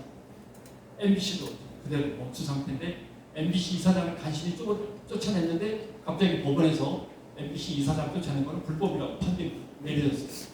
다시 빠 어렵죠. 방송통신위원회에서 제일 효과적인 것은 통신을 통해서 네이버 다음 중에 포털을 먼저 지배하는 게 선거를 앞두고 제일 유리한 거죠. 지금도 뭐 아마 불평들이 나옵니다. 포털이 달라진 것 같아. 페이스북도 요새 이상하게 달라진 것 같아. 왜냐하면 통신 쪽을 관장하는 권력 입장에서는 뭔가 할 수 있는 일들이 있는 거죠. 그래서 조사를 해보고 취재를 해봐야 알립니다만, 근데 포털에 취재만 하면 꼭 이 인간들은 그건 알고리즘이 알아서 하는 건지 우리 잘 몰라요. 그럼 빠지나 모르는데 자기네가 만든 알고리즘이 자기네가 알아서 하는 거기 때문에 만든 사람도 잘 몰라. 이렇게 하고 그냥 빠져나가고 그래도 내놓을 수 있지 그러면 영업상 기밀인데 이렇게 하고 빠져나가는 거예요. 지금 포털 속에서 또는 통신 속에서 어떤 일이 벌어지고 있는지 애매한 거죠. 그러나 정부는 움직입니다. 방송통신위원회는 일단 KBS, MBC, 포털, 네이버 다음 뭔가 장학때 들어가기 시작했고, 방송통신심의위원회는 인터넷 신문을 검열한다는 거 아닙니까? 근데 인터넷 신문은 신문이기 때문에 신문법 소관입니다. 방송법 소관이 아닙니다. 근데 방송통신심의위원회가 지들이 하게 되는 겁니다. 왜냐하면 신문이지만 어차피 통신에 의해서 전파가 되는 거 아니냐. 그러면 뭐 KBS나 MBC는 다 불리는 누구나. 그러면 뭐 우리 스마트폰도 다 통신인데요. 우리 스마트폰도 다 검열할 수 있다는 뜻인데 말이 안 되는 거죠. 법상으로 말이 안 되는데 불구하고 막 밀고 들어가는 거예요. 그만큼 총선을 앞두고 다급한 겁니다. 제가 봐도 국민의힘은 너무 안 됐어.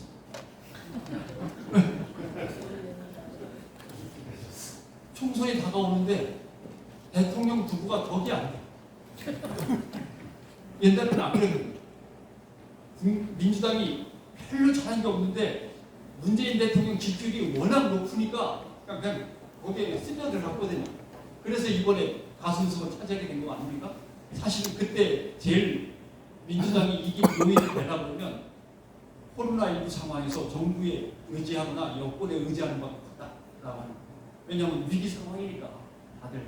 그 다음에 K방역이 또 하필 못됐으면 되는데 잘 돼가지고 이게 정부의 신뢰를 높이는 데다가 문재인 대통령 신뢰도 지지도도 높은 상황에서 민주당이 쉽게 갔죠.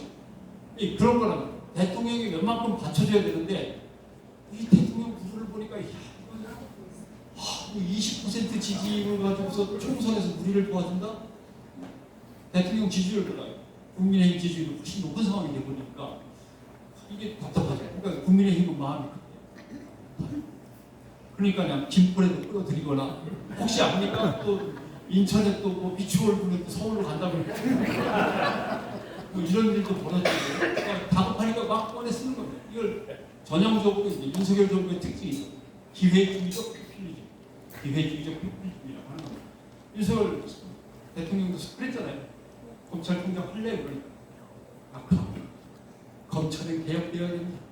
검찰은 기소해가지고 판사하고 변호사하고 싸울 때나 검찰이지 수사는 경찰이 다 하면 됩니다. 공직자 수사는 고위공직수사처가 하면 되는 거고요. 걱정 마시고 검찰 개혁 완수하겠습니다. 검찰은 절대 나쁜 아니에요. 자기가 그렇게 하면서 검찰총장이 된 거예요. 이게 전형적인 기회주의적 포퓰리즘이에요. 그랬더니 갑자기 또 혹시 보수 야당으로 와서 대통령 한번 하실랍니까 하니까 네 하면서 대통령 하고 뭐 그들이 갑자기 또 이념이 중요합니다 그러다가 또 갑자기 보궐선거에서 지니까 국민은 무조건 옳습니다 하라고 했다가 그때는 달라요. 돈이 되거나 도움이 되는 거는 무조건 전형적인 트럼프 스타일. 그래서 이것저것 꺼내놓다 보니까 맨 처음에는 먹혔는데 꺼내놓는 것마다 나중에 다 트러블이 생기고 리스크로 다가오니까 국민들이 이제 꺼내는 족족 요번에 꺼낸 거는 또 뭐가 잘못됐을까 살핀다. 잘 안 먹혀요. 대통령 부분은 대통령 부분대로. 그러니까 결국은 대통령이 나름대로 국민의 힘을 위해서 할 수 있는 방법은 딱 하나죠. 비행기 타고 날리는 수밖에 없어요. 해외 나갔다 오면 한 2%포인트, 3%포인트 올라가니까. 거기다가 또 가서 40조 긁어왔습니다. 40조 긁어왔다고 하는 거 보면 이미 현대 삼성이 1년 전에 했던 것들 다 모아가지고 복사해서 붙인 것들 아니면 문재인 정부 때 했던 것들 복사해 붙인 거 이런 걸로만 해가지고 뭐 40조, 20조 맨날 그러는데 이제 국민들이 그것도 안단 말이죠. 이게 벌써 그리고 이제 대한민국 선거라는 것이 진보 30, 보수 30, 어쩌겠어 40 이렇게 된단 말이죠. 그러다가 선거가 10달 정도 남을 때부터 움직이기 시작한다. 왜냐면 정한 거 없어. 아무도 지지 안 할 거야 라고 했던 40에서 그래도 해야지 라고 하는 생각이 들기 시작하면서 그러면 보수로 갈까 진보로 갈까를 슬슬 결정하거나 아니면 정의당이나 진보당으로 뭐 갈까 이렇게 결정을 하는 건데 그게 대개 한 10달 전부터 시작돼서 8달 정도부터는 확 티가 나는데 지금도 아마 35, 30 정도? 네. 아직 다 옮기질 않았어요. 이게 30이 15로 줄 때까지 그러니까 결국은 40, 45, 15 이 정도로 뭐 될 때까지 빨리 가야 되는데 대개 그렇죠. 45, 40, 15 이 정도인데 이 15로 가야 되는데 지금까지 30몇에서 왔다 갔다 한단 말이죠. 그러니까 마음을 못 주면 민주당도 그렇게 믿음직스럽지는 않은데 국민의힘을 보자니 하고 국민의힘한테 힘을 실어줬다가는 저 대통령 누구가 또 더 난리가 날 것 같고 정의당이 아직도 있던가 뭐 이런 거 죄송합니다. 친구들이 거기 잡혀 있는데 정의당이 있던가 근데 어떨 때 보면 진보당이 앞서가는데 지역에 따라서 녹색당은 무슨 이럴 때 찬스인데 어디가 계신지 한번 해봐요. 그러니까 제3당을 도와주겠다는 움직임도 한쪽에서는 슬슬 일어나는데 그런 움직임을 받아서 녹색당, 진보당, 정의당은 아직 어리거든요. 그래도 해본 사람들이 함께 하면서 윤석열 신당을 만들까요? 아니면 이준석, 유승민 신당을 만들까요? 이런 얘기를 또 나오고 어떻게 될지 이제 판이 진행돼 봐야겠습니다. 그러는 상황에서 아무튼 언론은 결코 그렇게 국민 편에서 시민 편에서 움직이는 조직은 아니다. 말씀드리고 마지막으로 한 가지만 시민 입장에서는 어떻게 언론을 똑똑히 잘 읽어낼 수 있을까? 수많은 방법이 있습니다만 제목만 보면 안 됩니다. 제목만 읽으시면 진짜 위험합니다. 특히 스마트폰을 이렇게 보고 제목만 이렇게 읽는데 스마트폰이 저는 주로 다음을 많이 씁니다만 뉴스가 1, 2, 3, 4, 5인가 이렇게 5 블럭으로 되어 있거든요. 주룩 넘기게 되는데 제일 위에 떠 있는 것, 가능한 한 위에 떠 있는 게 이상하게도 마음에 안 드는 것들이 위에 떠 있는 거예요. 떠 있긴 떠 있는데 오래 떠 있어요. 아 그래 이거 참 중요한 뉴스야 라고 생각한 거는 밑에 떠 있다가 바로 사라지고 없어요. 이런 일들이 벌어진단 말이에요. 그러니까 제목만 읽으면 엉뚱한 세상에서 살게 되는 경우가 있어요. 두 번째, 제목에 따옴표가 들어갔을 때는 조심하세요.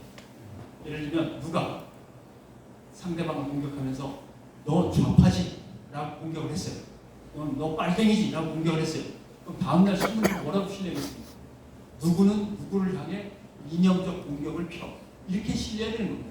근데 제목에 뭐라고 실냐면 빨갱이지? 아무개 빨갱이지? 라고 제목이 실린단 말이죠. 그런데 제목만 읽다 보면은 기반의 어떤 기본적인 배경에 대해서 잘 모르시는 분들은 아이고 아무개가 빨갱이로 아마 평가가 되는 모양이구만 이렇게만 생각을 하실 수 있단 말이죠. 그러니까 다운표는 원래 제목에 안 올리는 겁니다. 웬만한 거 아니고서는. 예전에는 지켜지던 건데 이제는 안 지켜지죠. 가능한 한 자극적인 얘기를 해가지고 사람들을 끌어모으고 클릭수를 높여야 되니까 제일 자극적으로 얘기한 것만 뽑아가지고 막 꽂아낸다는 거죠. 그러니까 결국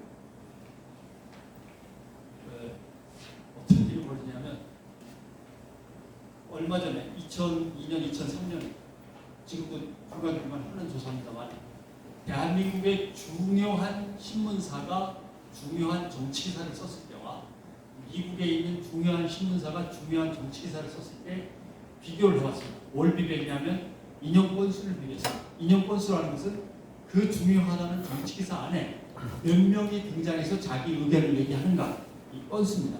이 사람 숫자를 세는 거죠. 미국이 몇 명 나왔냐면 한 중요한 정치기사 안에 10.6명이 나왔습니다. 평균. 대한민국이 몇 명 나왔냐면 1.7명이 나왔습니다.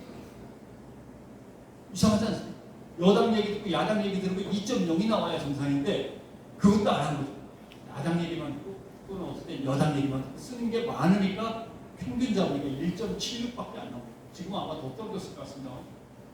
그러니까 여당 얘기, 야당 얘기, 제3당들 얘기 몇 개 넣고 정치평론가도 진보평론가, 보수평론가, 정치학자들 그다음에 각종 관련된 장관, 차관 얘기 들어가고 하면 10명이 훌쩍 넘어야 정치기사가 완성이 되는데 대충 누구 얘기 듣고 그냥 그 사람 말만 옮겨 쓰는 거죠.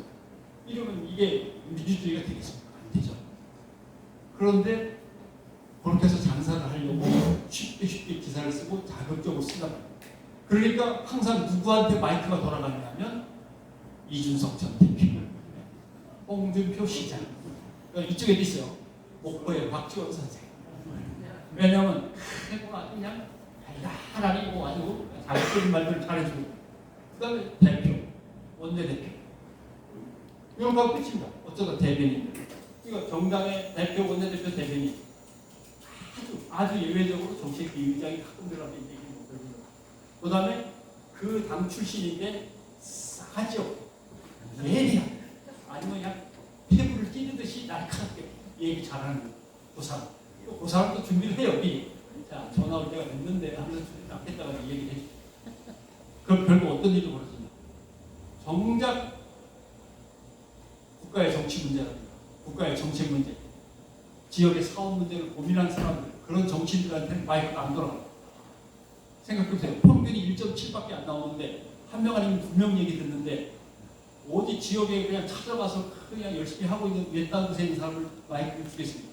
그 다음에 정치 시민들한테는 마이크가 안 들어가요. 생전 안 들어가요.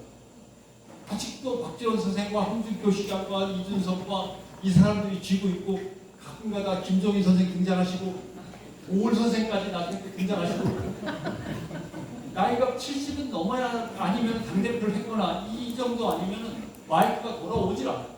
근데 정치 신인이 어떻게 발을 붙이겠어요? 붙입니다. 더군다나 대한민국은 정치 신인을 싫어해요. 지금 양당 제도가 그렇고 선거 제도가 그렇고 옛날에 어떤 일이 있었냐면 유엔에서 국제 청소년의 해라고 정했습니다. 이거는 국가를 운영하거나 정치를 하는 데 있어서 젊은 사람들의 뜨거운 열정과 그 사람들의 순수한 생각들을 많이 정치에 반영해 나오고 그래서 국제 청소년의 해, 모든 기관, 국제 청년의 해, 모든 기관과 정치들이 청년들을 좀 귀하게 여겨서 받아 써라. 그 사람들의 생각을 받아들여라. 대한민국에 왔을 때 이게 바뀝니다. 국제 청소년의 해. 청소년들이 학교 끝나고 갈 데가 없어요. 콜라텍, 볼링장, 그 다음에 롤러스케이트장. 그때 생긴 겁니다. 유엔에서 국제 청소년 해를 지정했다고 해서 그런 뜻이 전혀 아니에요. 국제 청년의 해입니다. 청년들의 순수하고 때묻지 않은 그 생각들이 사회와 정치 속으로 들어가지 않으면 수혈되지 않으면 발전이 없다. 그것 때문에 집어넣는데 그냥 애들은 콜라 마시면서 롤러스케이트 타는 거 이렇게 생각합니다. 대한민국이 원래 그래요. 왜냐하면 대한민국은 청년이라는 개념 자체가 없습니다. 지금 조금 나오지만 청년이라는 개념이 없습니다. 정부 부처 중에 청년과가 없습니다. 청소년과가 있지. 청소년 5개년 계획, 3개년 계획은 있어도 청년 5개년, 3개년 계획은 없습니다. 국가정책에. 청소년입니다. 청소년. 왜냐하면 청년으로 뭉치게 하면 이 인간들이 말썽입니다. 4.19를 만든다. 87년 뭐 노화기원 때 어쩌고저쩌고 하면서 민주화를 한다든가 80년에 부마 항쟁이라든가 아무튼 애들을 풀어놓으면 어른들하고 만나거나 학생들이 노동자하고 만나거나 이런 식으로 벌어지면 나중에 고딩들까지 합쳐지면서 난리가 나니까 절대 대한민국은 청년들이 정해져 있어요. 청년들은 15부터 29까지라고 잡아도 첫째, 고딩 입시 준비나 해요. 어디 딴데 눈을 돌려 학교 끝나면 빨리 학원 가고 고딩 두 번째 집안의 죄인 재수 그 다음에 대학생 그 다음에 공동 그 다음에 군발 대한민국의 청년은 청년으로 존재하지 않습니다. 항상 이렇게 쪼개져 가지고 각각이 존재하고 이 각각이 만나면 안 됩니다. 만나면 안 되게 돼 있어요. 그래가지고 청년과 관련된 각종 정책이 없는 건 아닌데 교육부에 조금, 여성가족부에 조금, 문학, 체육, 청소년 쪽에 문화체육 관광부 쪽에 쫙 이런 식으로 국방부에 약간 이런 식으로 가 있단 말이에요. 그래서 대한민국은 청년이 없거든요. 결국 그 얘기는 청년이 정치로, 젊은 시민들이 정치로 들어오는 걸 상처받고 있는 겁니다. 각 당에 들어가봤자 선거 때 알바하고 춤추는 역할이나 시키지 청년들은 우대하지도 않고, 이런 어려운 상황 속에서 대한민국 정치가 맑아지거나 시민민주주의가 다시 살아나려면 엄청난 수술이 필요한데 어디서부터 수술해야 될지 잘 모르겠습니다. 아무튼 방법이 없다는 얘기는 있는 거는 다 끌었어야 된다는 얘기예요. 그렇죠? 방법이 찾아도 없다는 얘기는 할 수 있는 건 다 하지 않으면 안 된다는 뜻입니다. 첫 번째, 미리 말씀드리니까 이따 첫 번째, 무슨 방법입니까?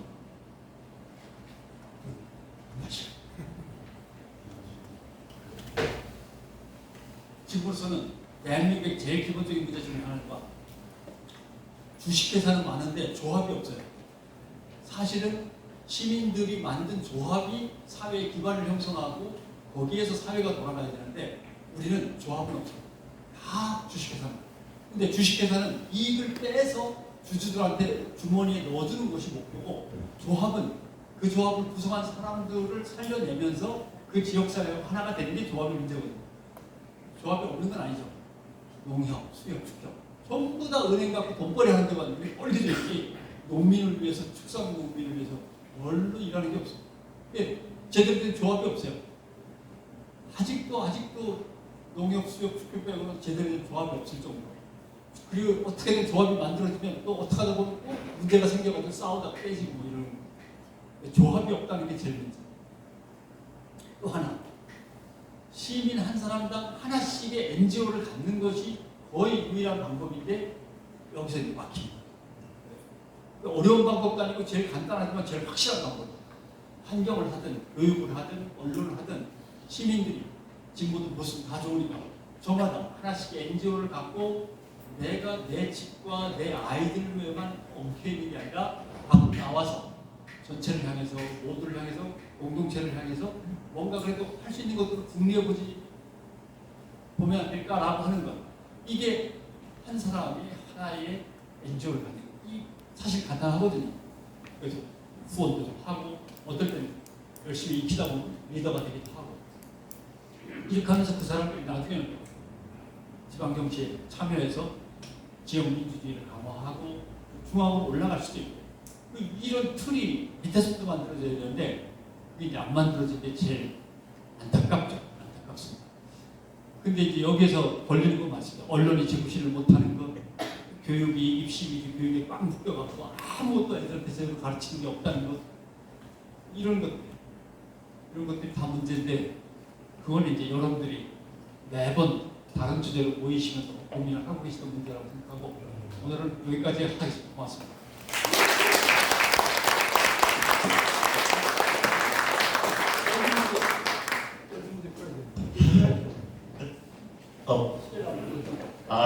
지금 8시 반이 조금 안 됐습니다. PPT를 준비를 하셨는데 보지도 않으시고 저 미리 좀 봤거든요. 그 내용들이 오롯이 다 말씀으로 다 머릿속에 내장이 되어 있었던 것 같습니다. 1시간 반 동안 강의 해주셨는데요. 아까 말씀드렸듯이 디프리 때도 뭐 말씀 자유롭게 하겠습니다만 지금 강의를 들으시고 다시 좀 말씀 나누고 싶은 거 혹시 질의응답 시간 간단하게 하겠습니다.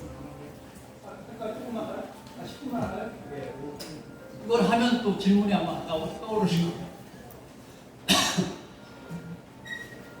부산시가 민주 시민들을 육성하기 위해서 교육을 한다고 했습니다. 2021년도 사업입니다. 근데 한 1년 해보더니 갑자기 연락이 왔습니다. 1년 좀 봐더니 그때부터 할 게 아니라 중장기 계획을 내시면 저희가 재정적으로 지원을 하겠습니다. 그래서 중장기 계획을 냈습니다. 부산 민주시민교육센터라는 걸 만들자. 그래서 46개 시민사회단체가 여기에 뭉쳤습니다. 그래서 받아보더니 윤석열 정부 때입니다. 문재인 정부 때가 아닙니다. 이제 넘어왔습니다. 예, 좋네요. 민주교육 시민센터 만드는 거 좋습니다. 그랬더니 갑자기 또 연락이 왔습니다. 죄송합니다. 예산의 80%를 날려버렸으니까 알아서 하십시오. 갑자기 80% 예산이 사라졌어요. 그럼 20%는 남았냐? 아닙니다. 20% 남은 거는 부산시 여성가족부로 넘겨가지고 거기서 평생교육에 쓰겠습니다. 이거 없어진 거예요. 근데 어떤 언론, 국제신문은 결국 여성가족부로 넘어가면 부산시가 하는 거지 민주시민교육이나 부산시 교육이지. 관급파 우려 기사를 냈습니다. 그랬더니 또 어떤 신문은 시민도 모르는 부산 민주시민 교육사업 예산을 시민사회단체들이 다 그동안 논아먹었지 이들아 라고 반대 기사를 냅니다. 이거는 예산 잘린 사람을 인터뷰해서 쓴 기사죠. 이렇게 다른 이거는 국제 뉴스입니다. 국제 신문하고 국제가 정반대로 지하철 요금이 12% 올랐습니다. 엄청 오른 겁니다. 기본 요금 10% 오른 거는 지하철 너마저 서울신문을 그렇게 썼습니다. 그랬더니 SBS는 올랐다는 얘기를 외람되어서 못 쓰고 조정하셨다고. 조정은 인천 1호선하고 인천 2호선하고 거리에 따라서 요금이 똑같이 올라가야 되는데 한다든가 이런 걸 바로잡으면 조정이라고 하는 거지 12%다 올려버리는 건 올린 거죠. 조정. 외람되지만 인상은 아니고 조정. 그랬더니 YTN은 떼를 내가지고 X만 딱 쓴 거다. 1,400원. 이거 끝이 오른 건지 내린 건지 조정한 건지 얘기가 없어요. 교묘하게 빠져나가는 거죠. 이걸 산술적 균형이라고 하는 거죠.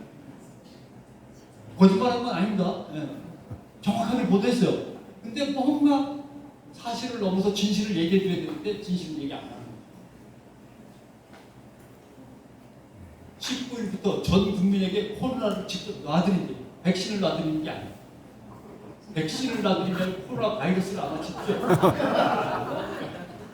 특히 위험한 사람들에는 적극 놔드린다. 위험한 분들한테는 적극 놔드린다. 야, 어떻게 이렇게 제목을 뽑냐? 네, 여기서도 또 한 가지. 제목을 기자가 정하는 게 아닙니다. 기자는 제목을 못 정하게 돼 있습니다. 기자는 어려서 감히 제목을 손대지 못하게 돼 있습니다. 기자 누가 하느냐? 기자를 지휘한 부장님과 옆에 편집부의 부장님, 편집부의 제목만 잘 붙이는 전담 기자. 요 사람들이 하는 겁니다.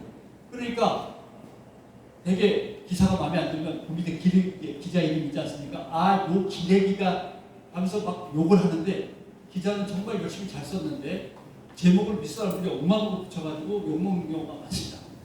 제목은 기자가 붙이는 게 아니다. 다만 요새는 워낙 바빠져가지고 중요하지 않은 기사는 기자가 붙이기도 합니다만 대표적인 사건 지난번에 말씀드렸는데 전 세계 해리포터 영화하고 소설책 나오고 전 세계 해리포터 팬들 서울에서 2시간 거리에 모여. 저는 강릉인 줄 알았습니다. 그랬더니 나중에 알고 봤더니 비행기도 2시간. 일본 도쿄 옆에 테마파크가 만들어지고. 그러니까 난리가 났죠. 야, 마치 그 대통령이 잘해서 갖고 온 것 같지 않습니까? 서울에서 2시간 거리에 전 세계 해리포터 팬들 몰려들어. 강릉? 도쿄. 그래도 이게 이제 뭔가 정부가 잘하고 있는 듯한 멘트를 치는 거죠. 그래가지고 사람들이 그 기자 누구냐 죽일 놈 살릴 놈인데 여자 기자였는데 나중에 그 여자 기자의 가족들까지 신상이 풀려가지고 난리가 났습니다. 여자 기자가 페이스북에 올렸습니다. 사실 저는 기사만 썼고 혹시 참고하시라고 밑에 가제만 제가 참고로 달았는데 그 가제는 전 세계 해리포터 팬들 아시아로 모여였습니다. 근데 갑자기 윗분들이 가져가더니 서울에서 2시간 했습니다. 이런 겁니다. 비슷한 겁니다. 왜냐하면 지금의 여권은 지난 정부가 코로나 백신을 강제로 맞춰서 국민을 다 죽인다고 난리를 쳤던 거거든요. 그러니까 자기네가 또 백신 접종하려니 조금 뭔가 쑥스러워. 외람되고. 그러니까 여기 적기가 좀 한강한 백신자. 사실 종합자를 지우고 여기다가 백신자를 넣으면 두 글자 빼고 두 글자 넣으면 되는 건데 그걸 안 합니다. 그러니까 또 TV조선은 그대로 베꼈고 제목이 똑같죠. 맞습니다. 점 3개 찍은 거예요. 자, 한국의 데모크라시, 민주주의가 무너지고 있는 것 같은 걸 걱정을 하고 있다라고 해서 미국의 뉴요커라고 하는 잡지가 실었습니다. 특집 기사를. 그랬더니 7개 언론사가 실었습니다. 아까 100개 언론사 중에서 7개. 다 합치면 6,500개 중에 7개만 났는데 찾다 제주방송에서 나가는 게 있더라고요. 찾다 못 찾았는데 가니까 제주방송이. 그나마 또 조국 교수가 한마디 한 걸 봤을 거예요. 이런 상황입니다. 여기에 쓰여있던 내용은 대통령의 자기 조치와 언론 탄압이 사람들을 갖다가 상당히 불안을 갖다라는 뜻입니다. 내년도 정부 예산 657조 정말 짜게 조금만 올렸습니다. 왜냐하면 아껴 써야 되니까. 네. 저는 가득합니다. 재정 만능주의를 배격했습니다. 짠물 예산입니다. 정말 아껴 썼습니다. 그다음에 총선을 앞두고 있다 해서 우리가 뭐 이렇게 돈 뿌려갖고 펴달라고 이런 거 우리는 안 합니다. 퍼주기는 끝났습니다. 허리를 졸라맸습니다. 657조 보십시오. 512조 때 슈퍼 예산. 이 자식들아 예산을 왜 이렇게 많이 쓰냐. 512조. 근데 657조인데 아무 말이 없어요. 아껴 쓰시고만 했으면 558조, 607조 다 슈퍼. 지금 657조는 뭐 아울렛이든지 아니면 마트든 뭐가 붙어야 되는데 안 붙잖아요. 이념이 됐다. 아이고 민생이 됐다. 왔다 갔다 하는 거. 이게 잘린 예산. 반도체, 인공지능, 양자기술, 우주, 디지털 기술. 그리고 젊은 과학자들이 결국 외국으로 나가는 얘기냐 이렇게 되는 거죠. 제가 포르투갈 갔더니 포르투갈 언론들 이것들 살피는데 전혀 모르는 얘기를 하나 있었고 아이한테 물어도 난리쳤는데 의사가 없어요. 왜냐하면 이 나라에서 의사를 해봤자 얼마 못 벌어. 다 스페인으로 가고 네덜란드로 가버리는 거예요. 똑똑한 애. 의대 공부하려면. 의사가 없어요. 의사를 어디서 될 거냐? 쿠바에서 돼요. 그러니까 국가의 주요 명부에 4,500 내지 5,000명의 외국인 의사 명단이 확보가 돼 있어요. 그러니까 포르투갈 말을 할 줄 아는. 그래서 포르투갈 환자를 볼 수 있는 전 세계의 의사 명단이 4,000 내지 5,000명이 적혀져 있습니다. 주로 쿠바 사람들이 많긴 많더라고요. 그래서 산부인과 의사가 100명이 모자라면 그 명단에서 산부인과를 추려가지고 100명을 갖다가 메일로 연락을 해서 연봉을 얼마나 할 테니까 포르투갈에 와서 해주시겠습니까? 라고 해서 2년 계약, 3년 계약 오는 거죠. 내과 불렀다, 외과 불렀다 정신이 없더라고요. 결국은 똑똑한 사람들을 대우해주고 똑똑한 사람들이 일할 수 있도록 해주고 똑똑한 사람들의 숫자를 국민들이 필요한 만큼 맞추는 작업이 되게 중요한데 국가의 산업이나 국가 발전의 어떤 속도에 맞춰서 이게 양성을 해야 되는데 예산을 쫙 깎은 거죠. 언론들은 그 이후로 얘기가 별로 없어요. 이거는 뭐 뻔한 겁니다만 홍범도 장군을 갖다 영웅이라고 길게 축제 2022년 7월 윤석열 정부입니다. 이렇게 하다가 갑자기 흉상을 끌어내려 뭐 무슨 시를 없애버려. 정부가요 재난을 당한 사람들을 긴급 구제하는 데 필요한 긴급 구제 교육 예산이 1억 얼마였는데 잘라갖고 없애버렸거든요. 홍범도하고 이 안중근 의사들 유품이 전시되어 있는 전시실 철거 예산이 3억입니다. 이번에 예축에서 받아낸 게 만드는 예산이 3억이 아니고요. 수선 예산이 3억입니다. 확정돼서 넘어갔다고 그러는데 그러니까 시민 안전 예산 1억 얼마나 없어져. 뭐 우국지사들 기념실 부시는 예산 3억은 들어가고 이러는 거죠.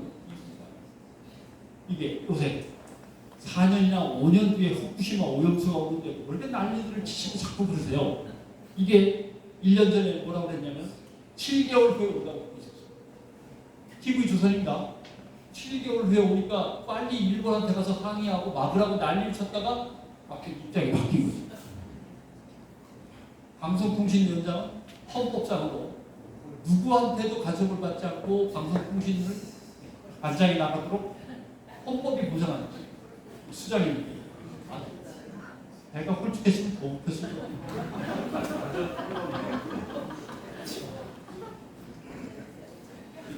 대통령은 저보다 한 살 아래고 이 양반은 저보다 2살 위인데 언론사 경력으로는 2년 후배입니다. 얼마 안 돼요.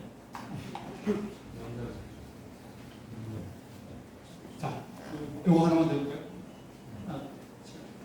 내년도 최저임금 2.5%가 많이 올랐어요. 역대 두 번째로 낮은 인상입니다.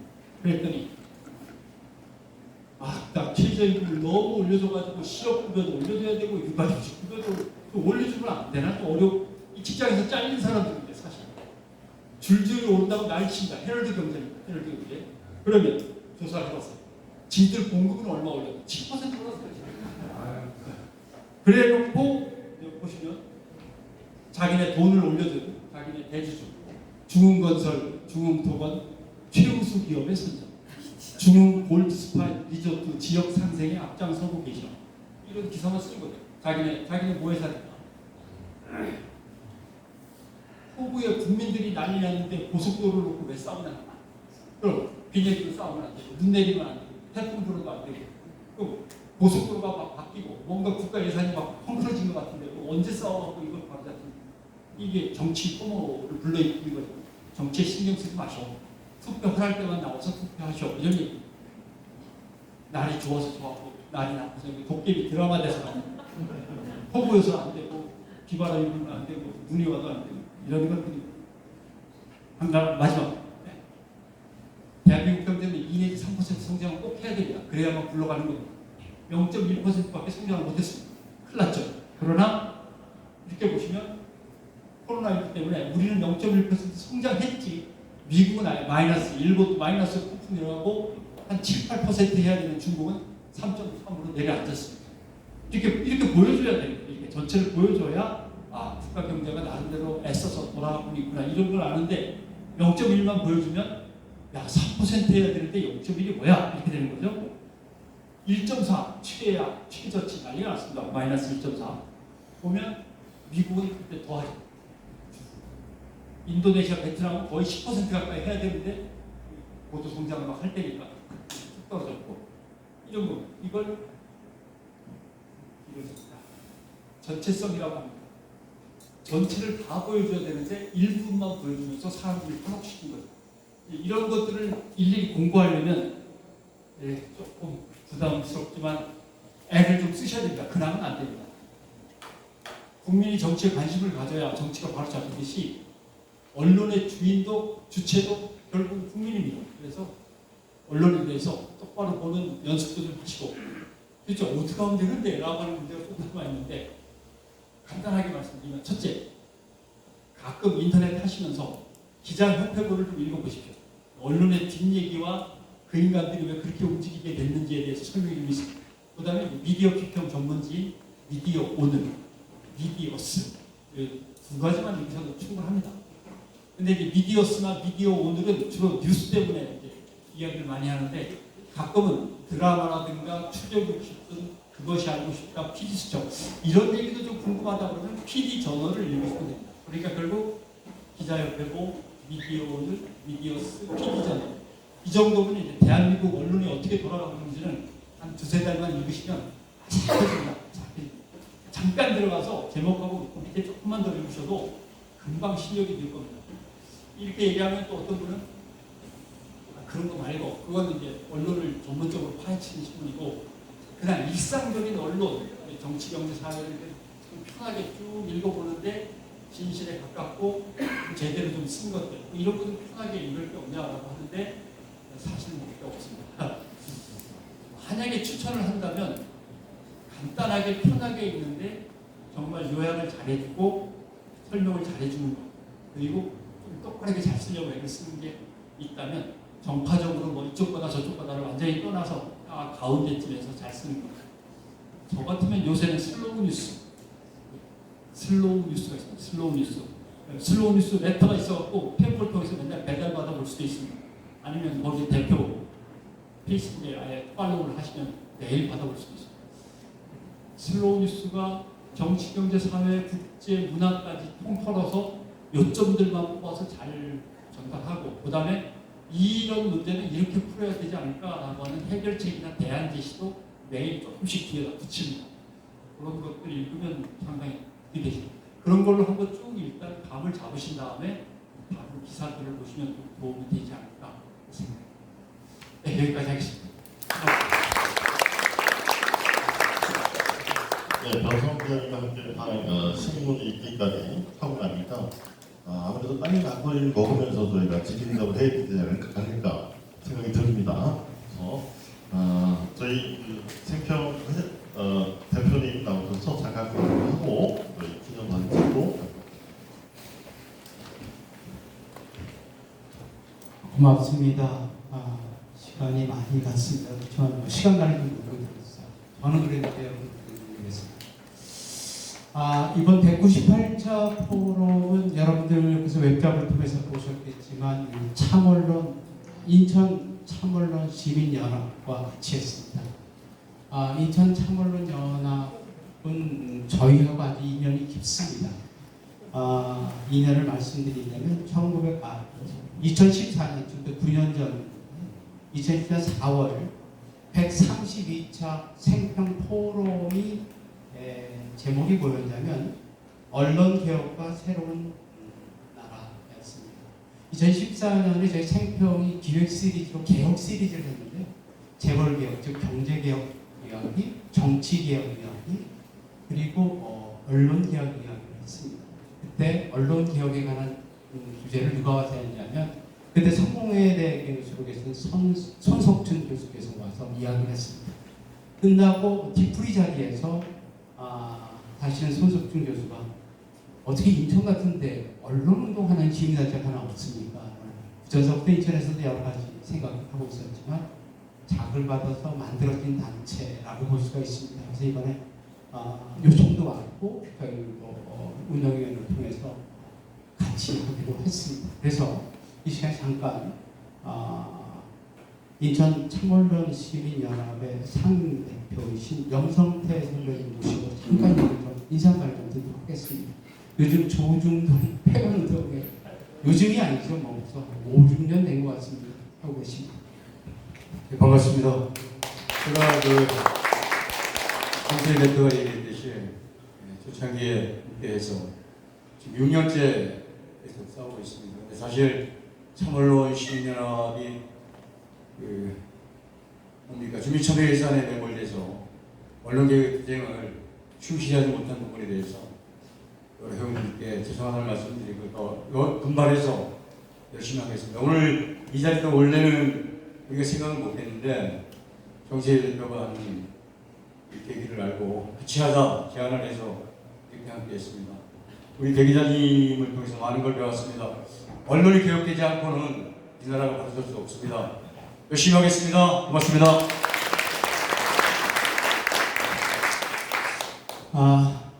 제가 사적인 감정이긴 하지만 여러분들도 동의해 주실 것 같고 염성태 선배님께 제가 알기로 1947년생이시죠. 반갑습니다. 8년 선배 정도 되시는데 정정하십니다.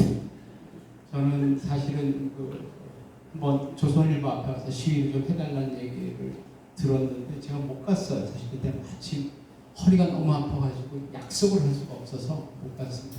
언젠가 꼭 가서 하겠고 해서 열심히 하겠습니다. 죄송합니다.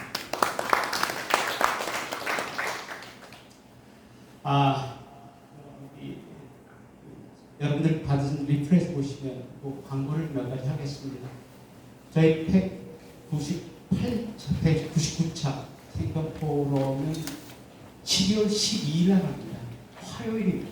저희가 원래 전통적으로는 첫째 목요일 하는데 이번에 모신 분은 김누리 교수를 모셨습니다. 사회 전반에 관한 보시다시피 거대 위기라고 부정을 하시더군요. 거대 위기 시대 대한민국의 대전환 이런 이야기를 하시려고 해서 날짜를 잡다 보니까 교수님께서 목요일은 저희한테 강의가 있어서 안 되신다고 해가지고 이날을 잡았으니까 꼭 매번 해주셨다가 이 자리를 꽉 채워주시면 고맙겠다는 말씀드립니다. 여러분들이 사랑해 주신 가운데 저희 생명평화 기독교연대부터 시작해서 생명평화 포럼이 내년에 20주년이 맞습니다. 그래서 내년에 200차 포럼을 하게 됩니다. 여러분들 많이 들으셨겠지만 저희 1년에 10차례 포럼을 합니다. 1월 달에 저희 총회가 있어서 안 하고요. 8월 달에 저희들 MT를 하는 거 합니다. 그래서 10차를 합니다. 그러니까 내년 2월 달에 200차 포럼이 되고 저희 20 1월 달에 총회를 하게 되겠죠. 총회 날짜나 이런 포럼 날짜를 전반적으로 조율을 해서 20주년 행사를 하려고 합니다. 여러분께서 사랑해 주셔서 여기까지 왔다고 생각해서 저희들 나름대로는 백서단을 만들고 싶고 작은 음악회라도 하고 싶습니다. 여러 가지 준비를 하고 있습니다. 여러분 첫 번째로는 여러분들 혹시 생평과 관련된 자료를 가지고 계시겠으면 저희들한테 주시면 저희 잘 쓰고 돌려드리겠다는 말씀 드립니다.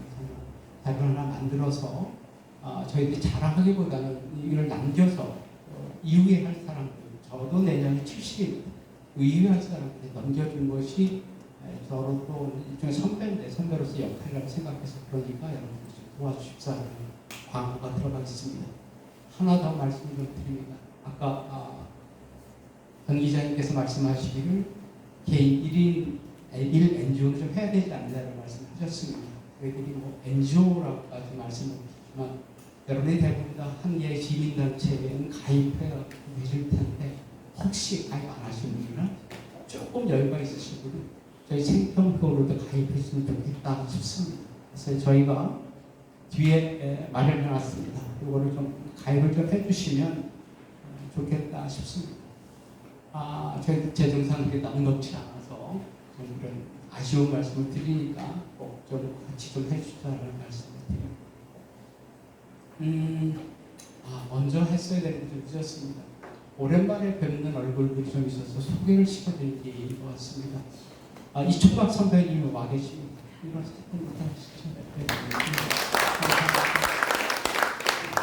광화교수 김종택 목사님 모셨습니다. 그리고 1년 만에 본을 넘기를 하셨어요. 조성애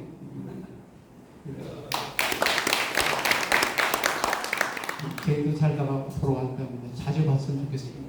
얼굴이 좋아하시는 것 같아요.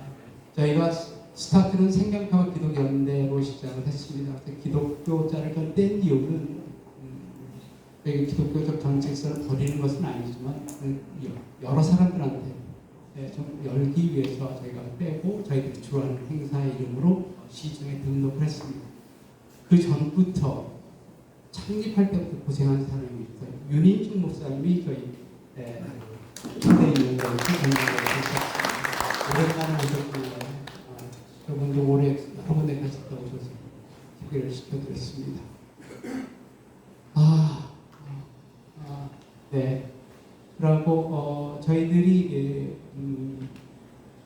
기독교 환경운동연합이라는 데가 있습니다. 거기서 매년 달력을 만듭니다. 달력을 저희 이름들을 박아서 나누실 건데 저희가 저희 회원들한테 우편으로 발송할 예정입니다. 저희 회원들께서는 회비를 내주시는 걸 원합니다. 그분들한테 멀리 계시지만 못 오신 분도 있고 그래서 그분들한테는 보내드릴까 생각합니다. 1년에 한 번도 있는 예이기 때문에 혹시 그것들이 빠져있는 것들을 좀 알려주시기 바랍니다. 그리고 혹시 남는 것들이 있으면 1월달 포럼이나 2월달 총회 때 나눠드리겠다라는 말씀을 드립니다. 저희하고 제가 이제 뭐 생명평화 포럼의 공동대표이자 상임대표이기 때문에 저희 같이 공동대표인 김용호 대표가 꼭 하고 싶은 말이 있다는데 광고가 있는 것 같습니다. 예. 안녕하세요. 제가 책을 하나 드리려고 가져왔는데 저 뒤에 20분이 있습니다. 내년이 130주년 청일전쟁이고 노일전쟁 난 지가 120주년인데 그걸 맞춰서 19세기 동아시아 국제관계사 청일전쟁, 노일전쟁의 현장을 이 책을 발간했는데요. 드리려고 가져왔습니다. 가져가시고 이 저자는 황영도 기자인데 선생님도 아시죠? 한겨레 신문에서 정연 퇴직했습니다. 감사합니다. 제가 잠깐 걸레를 했네. 참언론연합의 공동대표이긴 한 분이신 양재득 선배님 여기 올라계십니다. 그리고 황인도 오스트리아가 계십니다. 제가 뻔하게 하는 말이 혹시 이분은 꼭 좀 소개해야 된다는 의견을 좀 해주시면 좋겠습니다. 이럴 때 뭐 마이크 잡는 사람이 임자니까 제가 이분한테 합니다. 이거는 제가 그냥 드리는 건 아니고요. 이분이 민주당의 중앙당 인권위원회 부위원장인 박연숙님께서 와 계시죠. 인사 한번 하시죠. 예.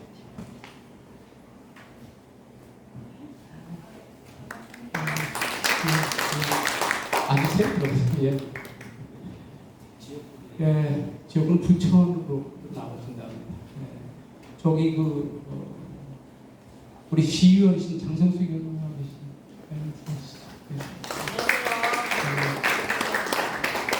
전 시의원의 이병재 의원 하고 계시고 정치의 뜻을 가지고 계신 분들 좀 일어나서 인사하셔도 됩니다. 이재명 의원을 앞으로 정치 안 한다고요. 이재명 의원 인사하세요. 우리 가끔은 용감해. 또 있으세요? 주시죠. 지역 광고 좀 하세요. 누구 하세요? 계세요? 윤혜영. 윤혜영. 연수계 윤혜영 오셨습니다. 제가 굉장히 많이 부각을 했습니다. 진짜 공개적으로. 우리 회원 좀 하는데 그렇게 안 하시더라고요. 그래서 내가 회원 좀 하세요. 했어요, 네, 감사합니다. 노골적으로 해서 죄송합니다. 그리고 199자 포럼 많이 나와주셨으면 좋겠고요. 우리의 바람이 두 가지가 있죠. 하나는 꿈에서 오는 통일도 하나 있고요. 꿈에서 오는 윤석열 폐기시키는 것 아니겠습니까? 그래서 11월 11일 날 토요일이에요. 이때는 범시민 대회가 2시부터 있고요. 범시민 걸기 대회가 3시 반부터 있습니다. 11월 11일 토요일 2시, 3시 반 그리고 촛불은 5시 이렇게 돼 있어요. 그러니까 서울 올라가셔서 인천에 서울 불쌍하잖아요. 불쌍해서 거기 올라가셔서 밥 한 그릇 드시고 2시서부터 아마 그거는 서울역이 아니라 시청역 무교로 쪽에 동편 도로 쪽에서 시작을 하는 것 같습니다. 거기서 정확히 따지면 총 걸기대회를 하고요. 그리고 3시부터는 시민 대회입니다. 그래서 여러 가지 문제를 가지고 이야기를 할 텐데 해주시고요. 또 하나는 엊그제 결정을 하나 했습니다. 11월 17일 날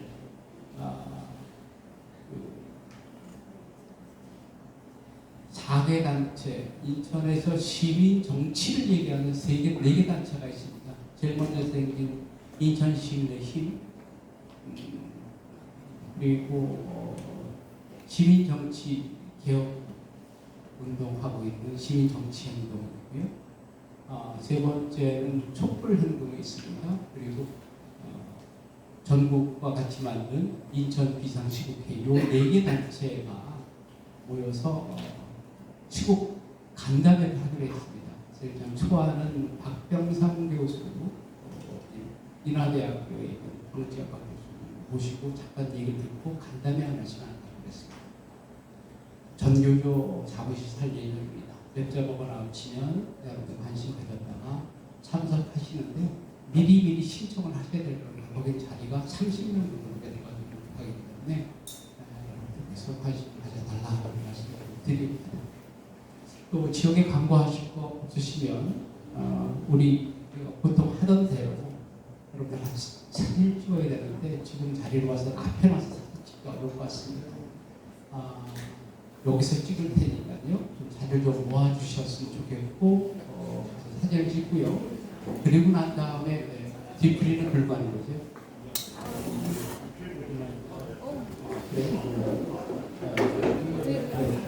네.